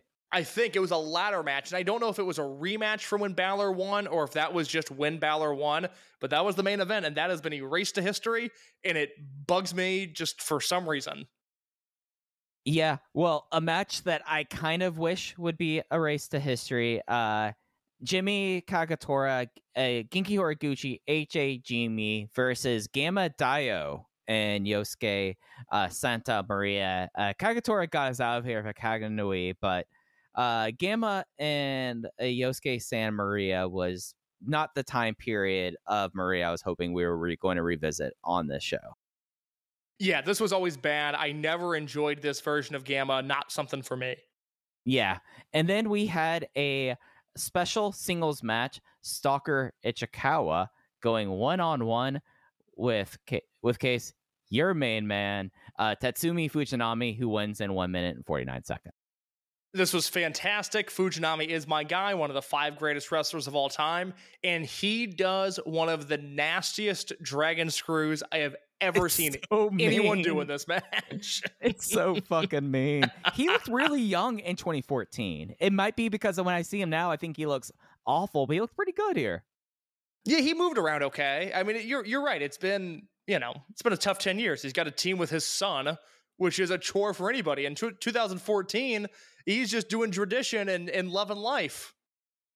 Yeah, and maybe in the future he's not going to have to team with his son without sponge money going around there. That led us to our 4 title matches. The first one, the title match that probably gets remembered most out of anything on this show, opened the Brave Gate title. Flamita versus Jimmy Susumu. Flamita succeeds in his first title defense, 13-26, with the Flam Fly standing a Spanish Fly. And this match is even better than I remember it being, case. No wonder Flamita gets to have a Brave Gate match whenever he wants. Yeah, if you're either a newer Dragon Gate fan, or maybe you're somebody who was really into the last dying days of Sinclair era Ring of Honor when Flamita was pushed there, and maybe you just don't get it, like you don't understand either why people are excited or why people cared or why he was booked. For the last decade, every booking Flamita has gotten has been either directly because of this match or indirectly because of this match. And I hope when he saw Susumu Yokosuka in Hong Kong that he bought Susumu a gold watch for his troubles, because it is impossible to fully explain the buzz that Flamita had. And Dave says this in The Observer. We'll read Dave's Observer review of this show before we get out of here. Rey Mysterio Jr.-like potential from Flamita. And that wasn't Dave-flation. That wasn't him being out to lunch. After this match, this was the consensus, was he should be signed by NXT. He should be the next Rey Mysterio. Yeah, at this time, Flamita at 19, AAA had him signed and then didn't really do anything with him. And that was the first time they tried to make him into Octagon Jr. It was, though, something very much where he, at this time, some of it, like, I watched this match twice before we did this showcase. The first time I just let it kind of soak in. The second time I was like pointing it out here. It's not as much of a Jimmy Susumu carry job as I thought it was. Just because, like, the Flamita in 2014, what he was capable of and what he was turning out on a night in and night out basis was someone that is a flyer that we have not really seen ever since. Like, a different style of flyer than your Hio del Vikingos or your Dragon Dias, someone who just was a completely different just property. I mean, just like starting with one of the best Tope Con Hellos you will ever see, and it's not him getting higher than anyone else. He just does it so smooth and lands with such impact that he basically does the full roll onto the floor and finishes off the somersault and goes and wipes off his feet. And that's the first dive of the night, is the damnedest Tope Con Hello you'll ever see. It's basically like, what if Masato Yoshino did a bunch of high-flying moves? Because Yoshino what himself people thought Yoshino was. Exactly. Because, Yoshino very rarely did topes and, only outside of the missile dropkick didn't really have a bunch of moves from the top rope. Like, he was just a fast guy. Flamita was a fast guy who was doing all of these crazy high-flying moves, and that's really what jumps out to me here compared to even 2024 Flamita, who I will say I very much enjoyed. More on that on this podcast later this week. Or, any later incarnation of him, whether it was Tri-Vanguard or Demonic Flamita, or again, what we have now. He's quick, but he's not this quick. And in 2014, he was so fast and still so accurate. He never makes a mistake in this match. Yeah, that's the thing, is it's not Susumu bailing him out. That it is this guy just having such like superior body control that the crowd absolutely loses their mind from an outside in Firebird springboard splash. Like Which let's talk about that spot, because could you imagine? I thought about this time through. Could you imagine if when Flamita does the springboard middle rope 450, if they had shot that from a different camera angle, the amount of bookings that Flamita would have lost over the course of his career, that GIF, forget the match, that GIF has gotten him bookings that he would not have if they used a different camera angle. Yeah, and that's also something, a credit to Susumu in his ways. Like, all right, I'm positioning him for that. We're going to do this sort of maneuver. That it's such a real just tour de force that the first 5 minutes you feel like this is not necessarily the Susumu carry job that you were expecting, and then by the time that there was a next call, Flamita feels like an absolute god, and you have such a respect for how tight his joints were in 2014, because I mean, I don't think anyone 10 years later could be doing the same stuff that he tried in this match. Like I know that there's jokes and stuff about Flamita, but hey, in 2014 he was pulling off moves that we've never seen ever since. Yeah, I again, not to be negative on the current state of wrestling, which I know I've been throughout this entire episode, but like, I don't know outside of Susumu Yokosuka who can do this. This was a legacy building match for Flamita that just objectively changed his career. And between this match and then the Dragon Kid match at Kobe World that year, which is not a super great match, but it's one that I think is really important for the evolution of Flamita as a wrestler. We don't have this in wrestling right now. I don't know who is talented enough to be the Susumu and who is talented enough to be the Flamita, and I'm just waiting for something like this right now, whether it be in America or in Japan or wherever. I'm waiting for a match to jump out and grab me like this one did, and I think a lot of people are waiting for whatever the version of this match 10 years later actually is. You see, not to go on a complete tangent, I don't think we exist in a world where a match like this can happen out of the blue anymore. How so? You would have to have someone who, I mean, Flamita, less than 6 months within Dragon Gate at this point. Basically, outside of your real lucha hardcores, no one was talking about Flamita in 2014. It would be your Cubs fans and posters on DVR talking about the dingy lucha indies they would find. Like, those were the people who were talking about this. I don't think that you're going to have someone be able to come onto a scene within 6 months and not be found out, basically. I just think that everything is taped, everything is streaming. We've reached this kind of endpoint that someone like Flamita can't go somewhere, work every day for 6 months, and then go out there with the absolute perfect partner and just absolutely melt the internet. I don't think it's possible anymore.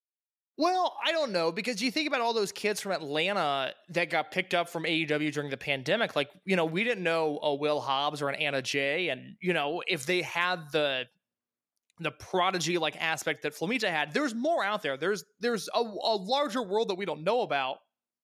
But guys that might not get breaks or might not make tape. I mean, even Action Andretti, I think AEW tried to do that with Action Andretti. They just never followed up on it. Whereas Dragon Gate continued to push Flamita.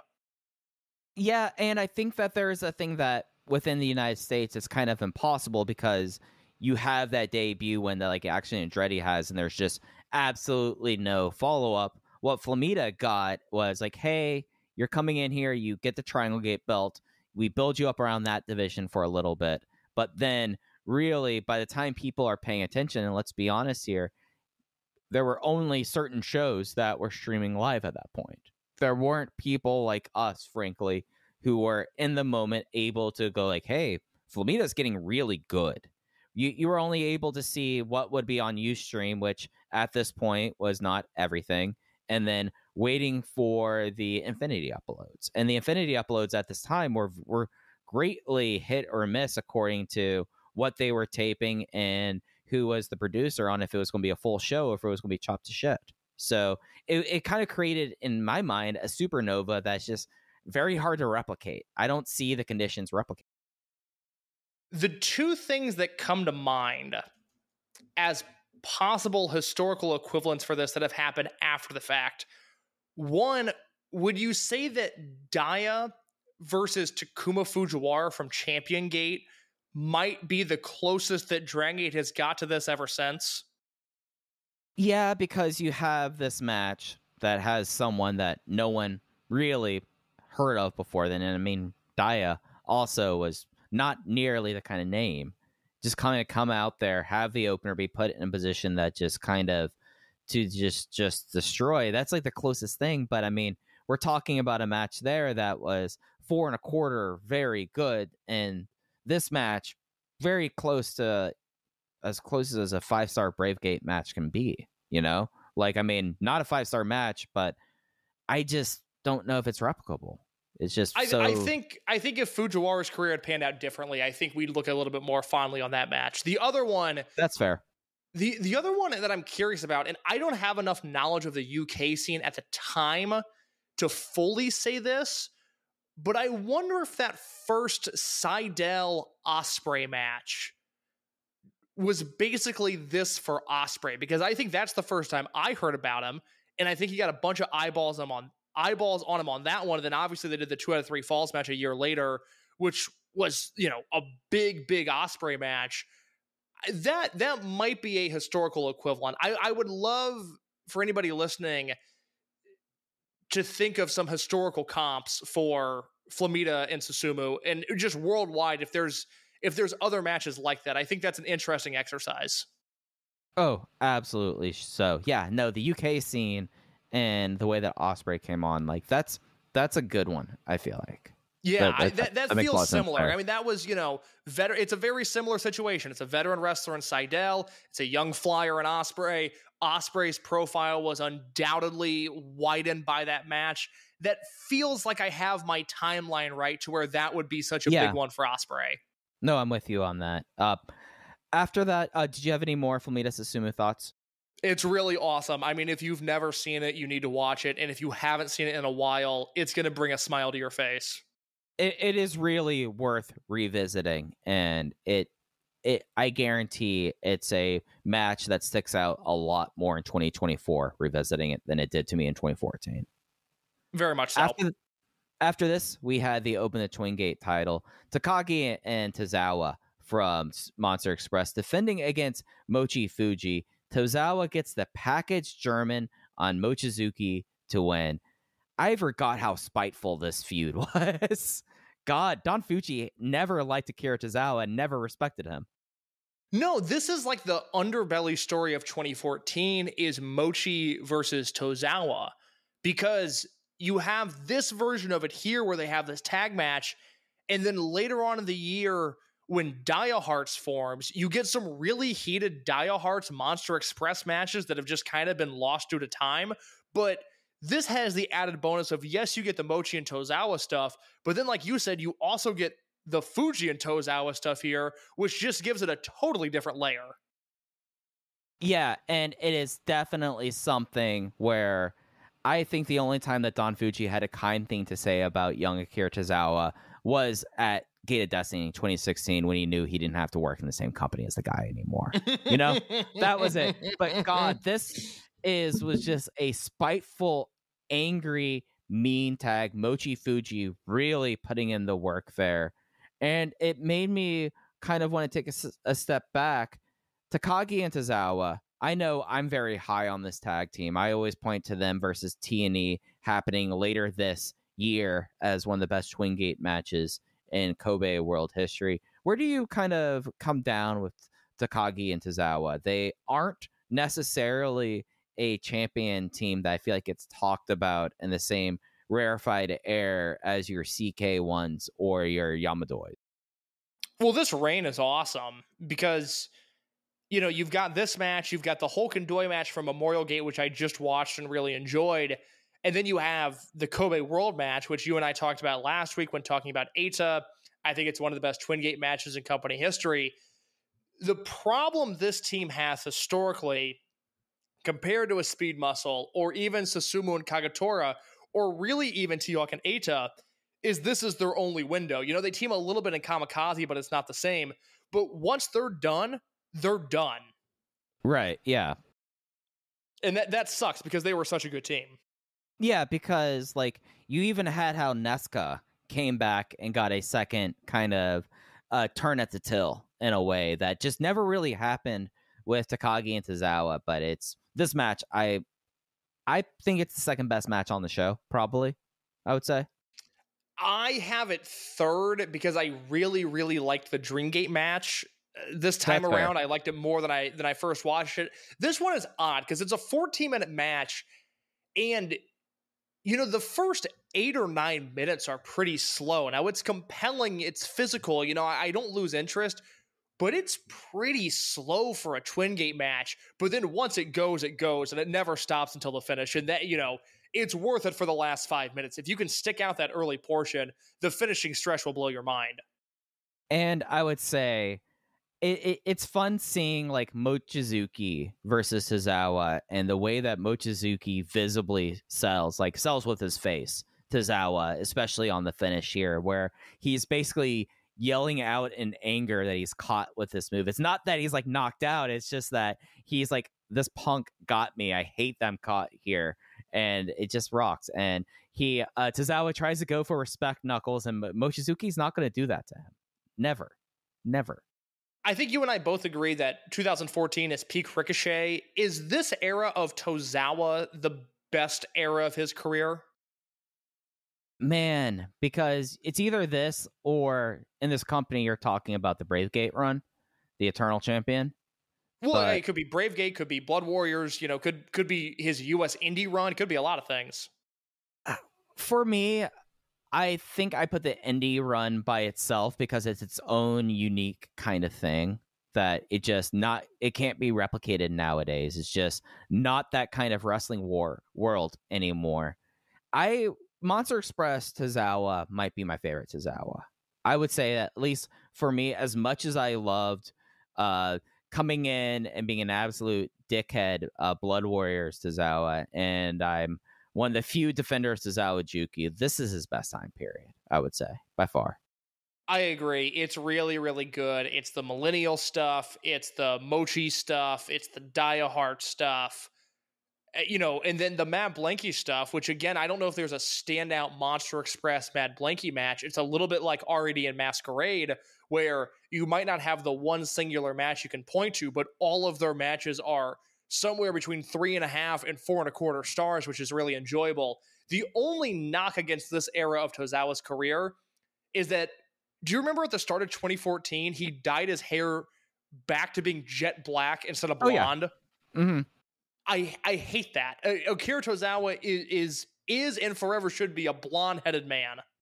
Yeah, he's bleach blonde. He dyes the goatee too. This is the Tozawa gear I identify with him. The black and orange. Same with me. Yes. Yeah, especially the ones that have like the Spider-Man print. Like that feels like Tozawa to me. It's a great look. It's classic. I think that's another reason why I like Monster Express. Everyone had great looks in Monster Express at that time. That is true.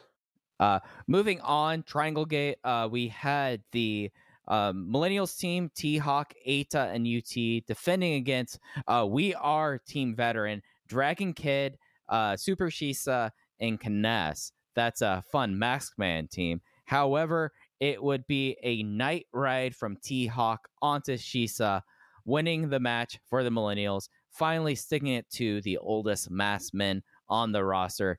But we got a Yoshi Tonic Hikari no Wa combo in this match. What the hell?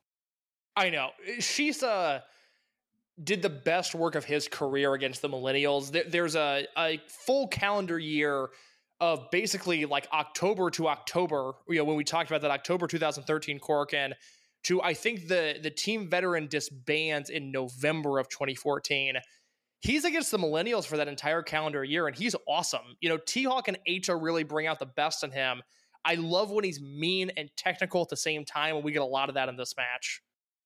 Yeah, it's something where he really kind of relishes in him and UT. Even back in 2014, the two of them kind of already worked well together, which was kind of a fun thing to see. Knowing how strongly I feel about their later singles work together, seeing it in-game reminded, hey, they had it early on. That was fun to see as well. Can I throw something at you real quick that we don't have time? We probably don't have time to fully dig into this. Can I just throw a thought bubble your way? Absolutely. Please do. What you got?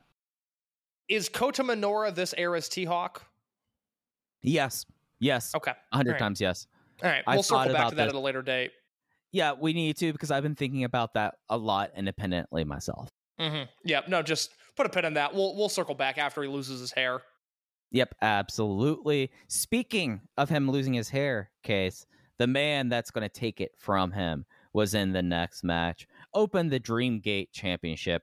Ricochet versus Yamato. Yamato defeats Ricochet, becomes the 19th Open the Dreamgate champion, with a Galleria coming out of the Dojima Sleeper. Ricochet falls in his second defense. Yamato begins his third Open the Dreamgate title run. And what really feels like becomes, at least for like the next few months, feels like the Yamato heel title run finally happens, given how quickly he kind of bounced off the belt the first time he had it in Mad Blank. Yeah, no, this is proper. Yamato is your Dreamgate champion. He's at the top of a dominant heel unit, at the top of a really hot company. And so this is a really special match, and it felt huge in the moment, but it feels really even bigger watching in hindsight, where you have peak Ricochet against possibly peak Yamato. You know, I guess that's probably the discussion to have here. It's peak Uha, it's peak Ricochet, it's peak Tozawa. Is this peak Yamato? Man, it's sometime we're going to need to re-look at 2016 in that face turn, because it's either right here, starting this one run that he only will have for a few months with this belt at this time, or it is what could have been from Dead or Alive through Kobe World 2016. Like, those feel like those should have been the runs, like at least in peak performance. Like, by the end of 2016 in his later run, we could all agree that he's coming down off the mountaintop here. I would have to put 26 up there as the counterpoint to it. Do you think this era is better than Real Hazard Yamato? Well, he went under the ring in this Dreamgate match, Case. That's one thing he did in the Battleship era that I loved. There's something about 2010 Yamato. There's just something about him, you know. He had like a certain like mystique and a charisma that even becoming the Almighty character, and this kind of is the peak of the Almighty as a heel character. Keep on going back to MMA Yamato and how rad he was. Yeah, I think this is probably my favorite era of Yamato, but if I spent an afternoon watching Real Hazard, I could change my mind. Yeah, I mean, you don't have to go too far. I mean, just go to the DGUSA matches and you'll be convinced otherwise. Yeah, you know, this match is really fun because Ricochet does his best work against technical wrestlers. You know, Ricochet versus Kyle O'Reilly in PWG, Ricochet versus Kushida in New Japan, Ricochet versus Zack Sabre Jr. whenever they would wrestle. And so we get technical Yamato. I mean, we get bullshit heel Yamato, but it's also technical wrestler Yamato here. And it just comes together in this way where both guys feel like massive stars. All of the Dragon Gate nonsense, the interference in the weapon spots, all feel really earned in this match. It all feels like it's a part of the journey and not just a cheap thing to do. Like, it all just comes together in this way that I really like. And then you get this finish where by the end of this match, it wasn't, you know, hey, Ricochet is no longer the Dreamgate champion, you know, Yamato's the champion. You feel like you just watched Ricochet take every single thing Mad Blanky had to give him. And if that Galleria that ended the match wasn't the move to end it, that he would have won. Like, they had to kill Ricochet to end this match. And so everybody comes across better for it. It's just a really well done world title match. Yeah, and it was a world title match that you could then look at Ricochet's tenure as Dreamgate champion. He gets the better than people would think match against Uha. And of course, his title win against Yoshino and all this. And within those three matches, the Yamato one here, Uha, and Yoshino, by the end of it, Case, I feel like the main event Ricochet is figured out, and it's off to the races for the remainder of 2014. Very much so, because, you parlay this into he wins Super Juniors and he wins Bola and then Lucha Underground, and it's, it all is so special because every stop along the way, he stuck the landing. It was a great Dreamgate run because the Yoshino match, which I rewatched, is like a 3 3/4 star match. It's very good, but it's not Ricochet in his element. The Uha match is great. The Yamato match is great. He comes back at World, has the really fun tag with CIMA and Seidel and Yoshino. And then by that point, he's Lucha Underground and he's New Japan for the most part. But every step along the way, it seemed like he maximized his output. And it never felt like he was abandoning it. It was like, oh, these were all the things he learned in Dragon Gate and applied it in the remainder of the year too. Like very much he felt like that was like representative Ricochet doing those things at that point. Whereas even if Daya was actually killing it in Best of the Super Juniors, we would never kind of feel that at that point, just because there was not really the build to it. It was just Daya kind of being dropped in there. So it's crazy, by the way, that WWE could have signed Ricochet in 2014, and their quote was, "We feel like we have guys that can do this already." Yeah. That happened. Thank God, because they would have cut this run short, but that's what happened. Yeah, it really felt like that there was at a time where, Triple H was getting set up to prove that he could run the company, and you're already getting questions about their talent. They're not very great at scouting or knowing what they were. Maybe they should have learned more from Rob Naylor's note. All right, let's talk about this cage match. All right, so Steel Cage Survival 6-way match. Scapegoat Mascara contra Caballera, Naruki Doi versus BB Hulk versus Jimmy Kanda versus Mr. QQ, Tanizaki, Naoki, Toyonaka, Dolphin versus Masato Yoshino versus CIMA.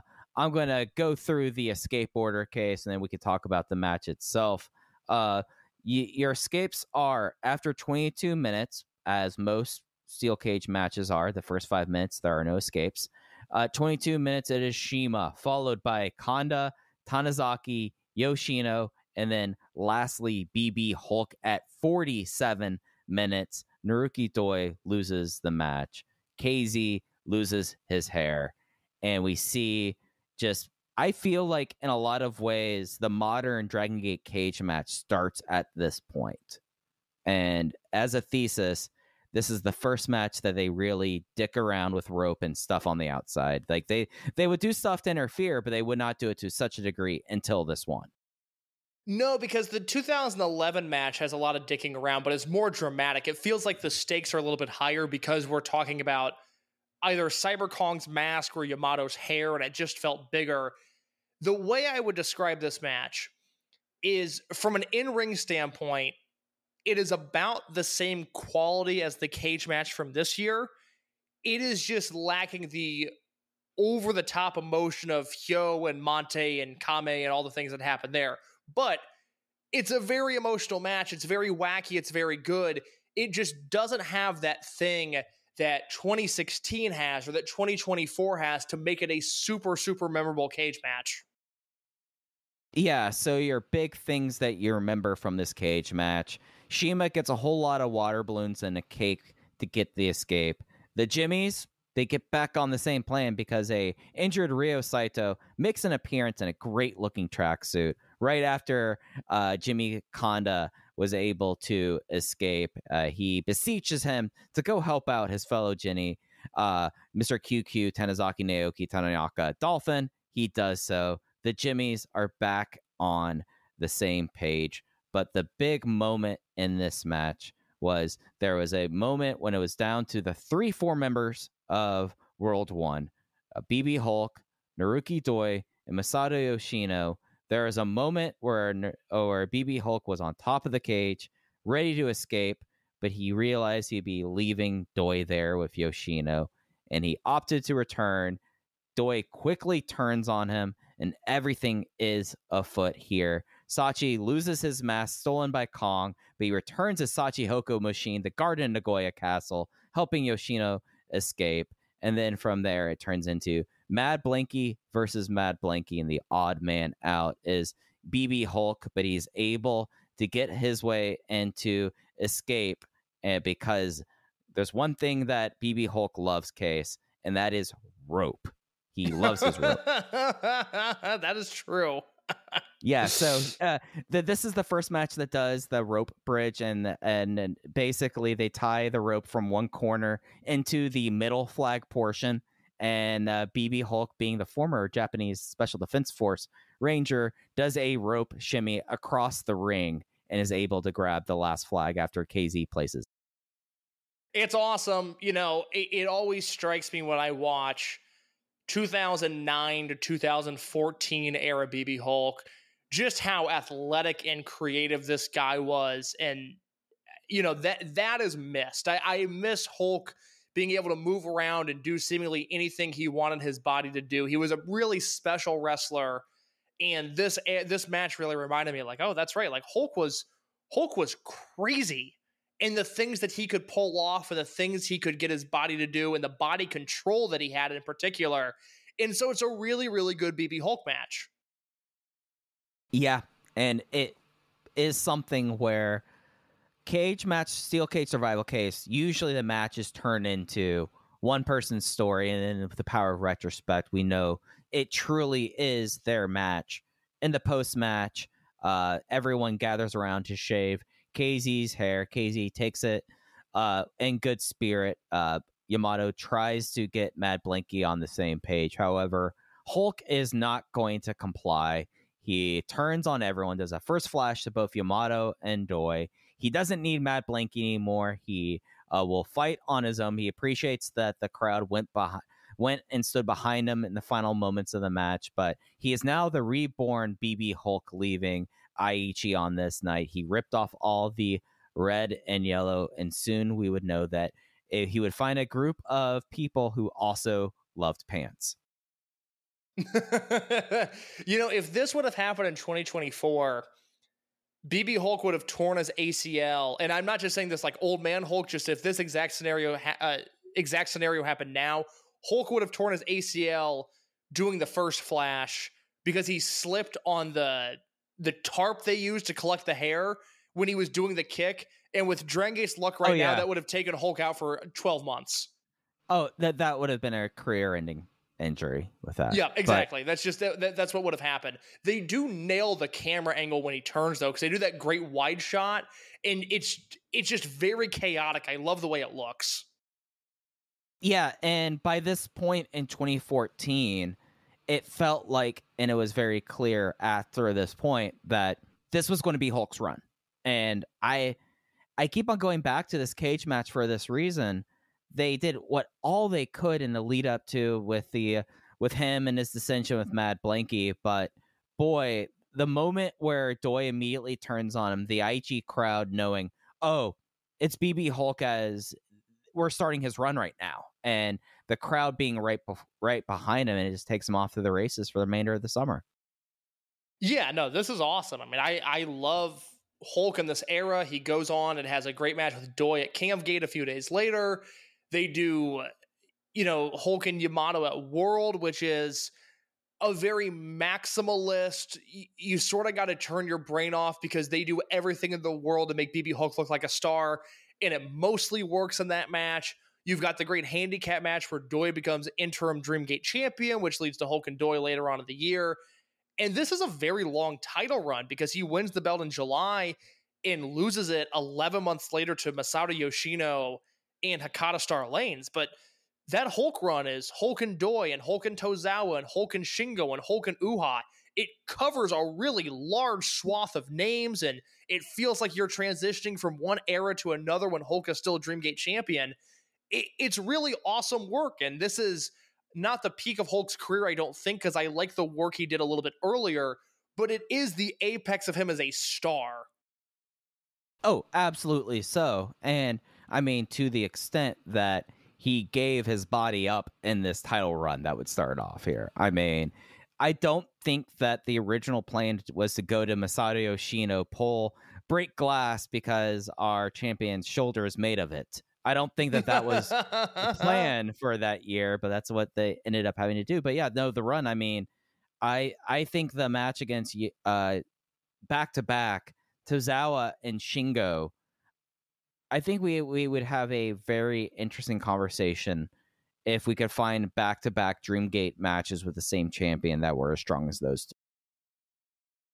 That sounds like something, because we're doing 2 podcasts this week, that maybe we should revisit on the second podcast. Yep, that sounds like something, Case. I think we'll talk about this very soon. But the best back-to-back Dreamgate defenses from the same champion, is that the assignment? Yeah, we have 24 hours, Case. Let's figure this out. Let's do it. I like that. That's very interesting, because that Tozawa match has become underrated just because I don't think a lot of people have seen it for whatever reason. Like, that's not one that seems to be uploaded individually when when there's a batch of Dragon Gate that hits YouTube or Daily Motion or whatever. That one's a little bit hidden, and it's really, really, really good. Yeah, it has the best music video that they ever did before, too. That's right, 100%. And then you had him versus Shingo, where the two of them basically made each other's bodies explode. Real quick before we close things out, I wanted to read this passage from The Observer. Dave watched this show. This is the May 12th Observer. He loved it. He raved about it. We talked about the Flamita thing earlier. But I want to read this because it goes back to what we talked about in the M2K episode, which is, you know who loves Dragon Gate? Dave Meltzer. You know who should watch more Dragon Gate? Dave Meltzer. He says this in regards to Dead or Alive. He says, the crowd noise at this show was deafening. It was closer to a UFC in Brazil level noise than a pro wrestling show. Their big events are presented like big events with the pageantry that gives the aura of something special more than any other pro wrestling group, unless it's WWE at WrestleMania or New Japan at the Tokyo Dome. And they achieve that without spending the kind of money for a Raw or SmackDown or pay-per-view. And it just sucks that for 25 years, Dave goes in and out of Dragon Gate, will praise the hell out of it when he watches it, and then we'll just fall off. I mean, this is at a time, too, where, like, he will go and just, like, not write about Dragon Gate, and then the Ustream pay-per-view happens. It's like, Masaaki Mochizuki had a better match than Shawn Michaels ever did. And just no follow-up. This promotion is the most talented roster in the world. Anyways, I'm not going to watch it for 6 months. All right, Dave. to this fan base, which is unique, it might be the most followed thing within its special niche. But now let's talk about the Ultimate Fight. Yeah, I was going to say, so anyway, so the Bellator pay-per-view happened. Bjorn Rebney. So Fedor's fighting this weekend. Brian, what do you think about that? Well, Dave, yeah. I was trying to do a Alvarez voice. I realized you've already said more than Brian would say during a podcast, so. Yeah, that's true. That's true. Well, we said a lot on this episode of Rewind and Rewatch. Case. Anything else you want to touch on before we get out of here? This show is on the network. I don't know how full it is. I think most of the title matches, I think it's mostly the show is up there. If you've never seen the show, it's one of the most historically significant shows in Dragon Gate history. So many people were talking about this show, whether it was the Flamita match or the cage match, or just, again, like Dave said, the vibe of this show. This was a big one. This was a really big one at the time, and it holds up really, really nicely. No, I would absolutely say so. And it's something that, looking back at it, especially after the Dead or Alive we had this year, and I mean, the return of Flamita kind of worked out perfect that we had to cover it for May. There we go. Worked out nice. This was supposed to be a KZ episode because this is when KZ gets his head shaved, but we kind of glossed over that because, quite honestly, I'd rather talk about 2014 Flamita. Yep. No, I mean, 2014 Flamita was as good as Sin Cara or the next Rey Mysterio. It very much could have been that. Instead, your body goes through things, is what I'll say. Yeah, absolutely. It goes through a lot of anabolic steroids. And pizza, to be fair. And pizza. That's right. All right, that's all I got, Mike.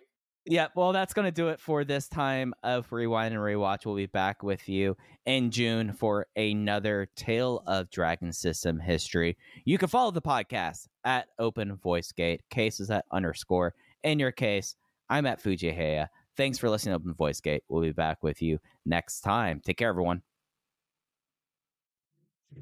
My name is Tyler Fornes, and I am one of the co-hosts of the Good, the Bad, and the Hungy AEW podcast here on the Voice of Wrestling Podcasting Network. We take a broad scope approach to the world of All Elite Wrestling and the entire universe of Tony Khan. We talk about the big matches, the big stars, the promos, the storylines, and we also look at it from a big picture perspective. How are things going to change over the course of the next 10 years with AEW still in the picture? How are companies like WWE going to adapt and adjust to AEW?